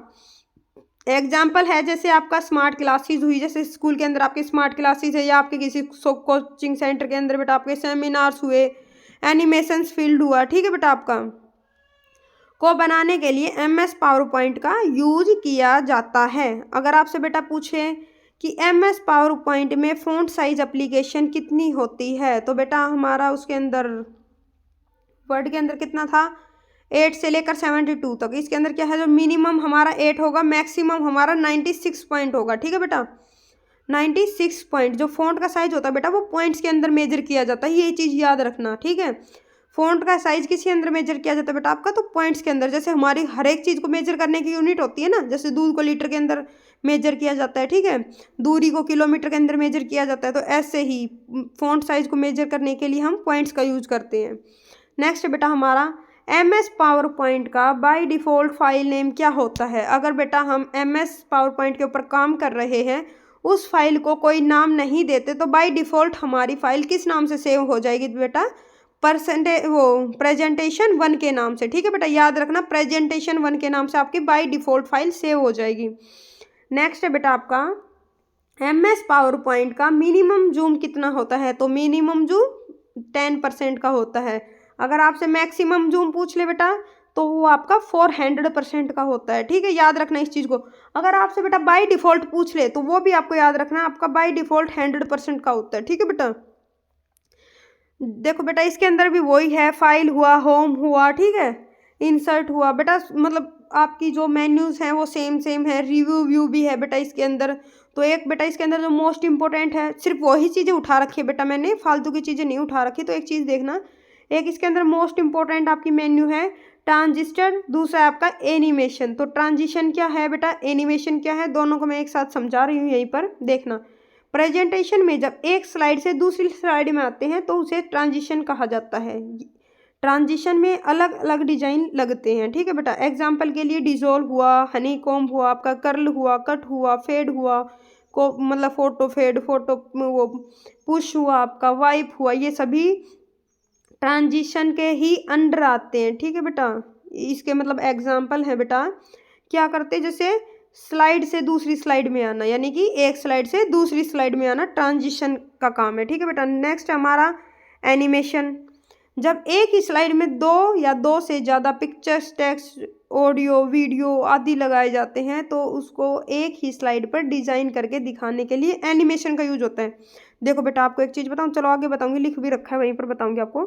फिर दोबारा देखो, एनिमेशन जब उसमें क्या था, एक से दूसरी स्लाइड में जाना, इसमें क्या है, उसके अंदर तो स्लाइड भी अलग अलग है आपकी, इसके अंदर क्या है कि स्लाइड तो आपकी सेम होगी, सिर्फ एक ही स्लाइड के अंदर जब दो या दो से ज़्यादा पिक्चर हुआ आपका, कोई भी टेक्स्ट हुआ आपका, कोई ऑडियो क्लिप हुई, कोई वीडियो क्लिप हुई, ठीक है, उनको सिर्फ एक ही स्लाइड के अंदर दो या दो से अधिक डिजाइन को लगाया जाता है। ठीक है, एक ही स्लाइड पर डिजाइन करके दिखाया जाता है, यानी कि अलग अलग स्लाइड नहीं है, उसके अंदर अलग अलग स्लाइड है, इसके अंदर सेम स्लाइड है। ठीक है बेटा, याद रखना। एग्जाम्पल इसके अंदर हुआ फेड, स्प्लिट, व्हील, अपीयर, ठीक है, फ्लाई इन हुआ आपका, रैंडम बार हुआ। तो बेटा इन चीज़ों को याद रखना। देखो यहाँ पर समझा रखा है ट्रांजिशन क्या है और एनिमेशन क्या है। देखो यहाँ पर समझ में आएगा आपको एक साथ, एक से दूसरे स्लाइड में जाने के लिए और एक ही स्लाइड में डिजाइन करने के लिए। समझ गए बेटा आप? तो इसमें कंफ्यूज बिल्कुल भी मत होना, कभी आप भूल जाओ, PDF से रिवाइज करते रहना। ठीक है बेटा, तो इसके अंदर कुछ शॉर्टकट कीज हैं, जो भी मैंने लिख रखी है वो मोस्ट इंपॉर्टेंट है, बाकी आलतू फालतू की मैंने लिख नहीं रखी क्योंकि इसके अंदर शॉर्टकट की आपकी बहुत कम है। ठीक है, न्यू स्लाइड लेनी है हमें तो Ctrl+M का यूज़ करेंगे। न्यू स्लाइड के लिए बेटा Ctrl+M का यूज़। ठीक है, स्लाइड को हटाना है डिलीट कर, तो स्लाइड को हटाना है डिलीट करना है तो उसके लिए डिलीट की का यूज़ करेंगे। ठीक है, डुप्लीकेट स्लाइड बनाना, अगर हमें कोई डुप्लीकेट स्लाइड बनानी है, ठीक है, डुप्लीकेट का समझ गए बेटा, आप किसी की कॉपी करनी है तो Ctrl+D।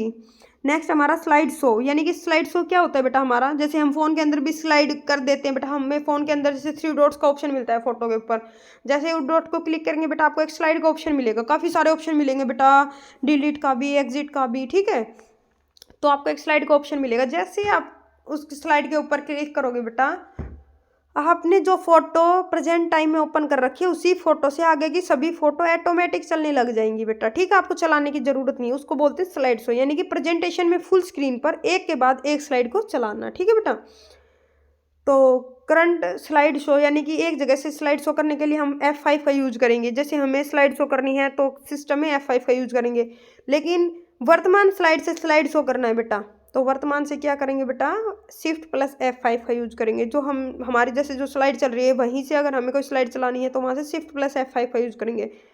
नेक्स्ट बेटा, अगर हमें कोई न्यू प्रेजेंटेशन बनानी है बेटा तो न्यू प्रेजेंटेशन के लिए बेटा हम यूज़ करेंगे Ctrl+M का, N। ठीक है बेटा, देखो ये आपकी न्यू स्लाइड लेने के लिए, और ये है बेटा आपकी न्यू प्रेजेंटेशन के लिए। ठीक है बेटा, याद रखना इस चीज़ों को। नेक्स्ट है बेटा आपका फ़ॉन्ट साइज इंक्रीज करने के लिए यानी कि बढ़ाने के लिए कंट्रोल प्लस ब्रैकेट बंद का यूज़ करेंगे, ब्रैकेट क्लोज का। ठीक है बेटा, और है आपका फ़ॉन्ट साइज घटाने के लिए, तो डिक्रीज करने के लिए क्या करेंगे बेटा, कंट्रोल प्लस ब्रैकेट ओपन का यूज़ करेंगे। तो ये बेटा आप देखो कैसे याद रखोगे, इसको भी भूल जाओगे आप। जैसे हम किसी चीज़ को मुट्ठी के अंदर बंद करते हैं, किसी व्यक्ति को हम पकड़े रखते हैं या किसी कुत्ते को हमने बांध के रखा है, वो क्या करेगा, खुलते के साथ भाग जाएगा। ठीक है बेटा, भाग जाएगा ना। तो इसी तरीके से याद करना बेटा, हम किसी के ऊपर ज़्यादा कंट्रोल नहीं करेंगे वरना वो बड़ा हो जाएगा यानी कि भाग जाएगा। तो बड़ा हो जाएगा तो या इसका मतलब बंद नहीं कर सकते, या क्या करना आपको, किसी भी चीज़ को डिक्रीज करना है तो उसके लिए ब्रैकेट ओपन कर दो यानी कि उसको खुला छोड़ दो, फिर वो कहीं नहीं जाएगा, वो थोड़ी देर घूमेगा फिर आपके पास आकर बैठ जाएगा। ठीक है, याद रखना इस चीज़ को, तो उसको ओपन कर दो। नेक्स्ट है बेटा आपका रिप्लेस करने के लिए, तो सेम है बेटा ये आपकी, बाकी तो इसके अंदर तो सभी सेम सी है, तो कंट्रोल प्लस एच का यूज रिप्लेस करने के लिए करेंगे। नेक्स्ट हमारा बेटा हाइपरलिंक, कोई हाइपरलिंक जोड़ना है तो बेटा उसके लिए कंट्रोल प्लस के का यूज करेंगे। नेक्स्ट है बोल्ड, अगर आपको बोल्ड करना है, इटैलिक करना है, अंडरलाइन करना है बेटा वो भी सेम है, control plus B, control plus I, control plus U इनका यूज करेंगे। ठीक है बेटा, नेक्स्ट है बेटा कुछ पॉइंट्स है बेटा वो भी देख लेना। देखो एक तो इसके अंदर है व्यू, जो हमारा MS वर्ड था उसके अंदर 5 व्यू थे, जो हमारा MS एक्सेल था उसके अंदर 4 व्यू थे, पावर पॉइंट के अंदर भी हमारे 5 व्यू है। ठीक है, जो हमारा व्यू मेनू है उसके अंदर 5 प्रकार है। देखना बेटा, एक तो हमारा होता है नॉर्मल व्यू। नॉर्मल व्यू क्या करता है बेटा, हमें बाय डिफॉल्ट जो मिलता है वो नॉर्मल व्यू मिलता है। वो क्या करता है बेटा, स्लाइड पर काम करता है। ठीक है, जैसे ये हमारा एक पेज है बेटा, ये हमें स्लाइड यहाँ पर शो होगी, यहाँ पर छोटी छोटी छोटी छोटी। ठीक है, ये हमें बड़ा सा पेज मिलेगा काम करने के लिए। ठीक है, दूसरा हमारा आउटलाइन व्यू, केवल हेडिंग को दिखाने के लिए आउटलाइन व्यू का यूज करेंगे। स्लाइड शॉर्टर व्यू, एक ही पेज पर सभी स्लाइड को दिखाने के लिए, स्लाइड शॉर्टर यानी कि सिर्फ एक पेज के ऊपर सभी स्लाइड को दिखा दिया, उसके लिए स्लाइड शॉर्टर व्यू। नेक्स्ट बेटा हमारा नोट्स पेज, यानी कि स्लाइड के नीचे लिखे गए निर्देशों को दिखाने के लिए। ठीक है, नीचे कुछ भी लिख रखा है नोट्स के जरिए तो उसको नोट्स पेज का उसके अंदर यूज करेंगे। नेक्स्ट है बेटा हमारा रीडिंग व्यू। रीडिंग व्यू किस चीज़ के काम आएगा बेटा, सिर्फ पढ़ने के लिए, यानी कि केवल स्लाइड को फुल स्क्रीन पर करके पढ़ने के लिए रीडिंग व्यू का यूज करेंगे। ठीक है, नेक्स्ट बेटा इसके अंदर डॉट के अंदर मैंने कुछ दे रखा है वो भी आप देखो बेटा। मैंने अपने हिसाब से आपके लिए वीडियो को बहुत ज़्यादा ईजी बनाने की कोशिश की है ताकि आप इन चीज़ों को आसानी से समझ जाओ। ठीक है, कुछ भी मैंने हार्डली नहीं लिख रखा, फिर भी अगर आपको कम समझ आए बेटा थोड़ा सा तो प्लीज़ वीडियो को 2 से 3 बार देख लेना। ठीक है बेटा, एक हमें क्वेश्चन मिलता है सभी स्लाइड को एक ही चेंज करने के लिए किस स्लाइड में चेंज किया जाता है। दूसरा बेटा आपको यही क्वेश्चन आपको दूसरी लैंग्वेज में मिलेगा, किस स्लाइड में चेंज करें तो सभी स्लाइड में अपने आप चेंज हो जाता है। समझ गए बेटा आप। तो बेटा उसके लिए किस चीज़, उसका आंसर क्या होगा बेटा, किस चीज़ का यूज करेंगे, तो हम मास्टर स्लाइड का यूज करेंगे। ठीक है, जैसे ही हम मास्टर स्लाइड को क्लिक करेंगे बेटा तो हम एक स्लाइड के अंदर जो भी चीज़ मतलब लगाएंगे बेटा वो सभी स्लाइड के अंदर ऑटोमेटिक हो जाएगी। ठीक है, नेक्स्ट है बेटा हमारा सभी स्लाइड को एक साथ देखने के लिए स्लाइड शॉर्टर व्यू का यूज करेंगे, वो पहले देख लिया हमने। ठीक है, पावर पॉइंट में सबसे पहली स्लाइड, पावर पॉइंट के अंदर जो हमें सबसे पहली स्लाइड होती है वो कौन सी मिलती है, तो टाइटल स्लाइड मिलती है। ठीक है, नेक्स्ट है बेटा आपका पावर पॉइंट फाइल एक्सटेंशन क्या होता है बेटा। हमारा जो पावर पॉइंट फाइल एक्सटेंशन होता है वो हमारा 2007 से पहले का आपसे पूछे तो .ppt होता है। ठीक है बेटा, और अगर आपसे 2007 के बाद का पूछे बेटा तो .pptx, यानी कि x क्या होता है आपका एक्सटेंडेड फॉर्म होती है। ठीक है बेटा, तो आपका MS वर्ड के अंदर, MS एक्सेल के अंदर, MS पावर पॉइंट के अंदर जो आपका फाइल एक्सटेंशन चेंज हुआ है उसके अंदर बेटा कुछ भी चेंज नहीं हुआ, पहले वाले अक्षर सेम है, सिर्फ उसके लास्ट में तीनों के अंदर ही आपका x जुड़ा है। ठीक है बेटा, ये चीज़ याद रखना आप बेटा। आपकी क्लास का मतलब यहाँ पर आपका पावर पॉइंट भी आपका ख़त्म हो गया है बेटा। रिवाइज में अभी आपको नहीं करवाऊंगी क्योंकि उसके अंदर फिर दोबारा बेटा कम से कम 1 घंटा लग जाएगा आपको, जल्दी ज़्यादा जल्दी भी करवाऊंगी तो बेटा आधा घंटा लग जाएगा। ठीक है, तो आपकी क्लास ज़्यादा लंबी हो जाएगी, तो यहीं पर आपकी क्लास का एंड करती हूँ बेटा एक मोटिवेशनल कोट्स के साथ। बेटा प्लीज़ अगर आपको मेरी वीडियो पसंद आए तो लाइक करना, चैनल को सब्सक्राइब जरूर करना ताकि बेटा आने वाली जितनी भी वीडियोस हैं सबका आपको नोटिफिकेशन मिल सके। ठीक है बेटा, वक्त तू कितना भी परेशान कर ले मुझे, लेकिन याद रख किसी मोड़ पर हम भी बदल देंगे तुझे। ठीक है बेटा, तो आपको इन्हीं मोटिवेशन कोट्स के साथ आपको बहुत ज़्यादा मेहनत करनी है। आपको अपना एग्ज़ाम बहुत अच्छे तरीके से करके आना है। बेटा एग्ज़ाम के अंदर एक चीज़ आप याद रखना, बिल्कुल भी माइंड के ऊपर प्रेशर मत डालना। क्वेश्चन को बिल्कुल आराम आराम से पढ़ना। ये नहीं है कि मुझे क्वेश्चन आता है, क्वेश्चन आपने देखा नहीं, सीधा आप आंसर देख रहे हो। ठीक है, कभी टाइम ना निकल जाए। तो बेटा क्वेश्चन आपको सबसे पहले देखना है, बाद में आपको आंसर देखना है। ठीक है बेटा, इस चीज़ को याद रखना। आपकी वीडियो का एंड करती हूँ बेटा। प्लीज़ चैनल को लाइक, सब्सक्राइब और कमेंट ज़रूर करना कि आपको वीडियो कैसी लगी, आपको कंटेंट कैसा लगा। ठीक है बेटा, थैंक यू। जय श्री राम।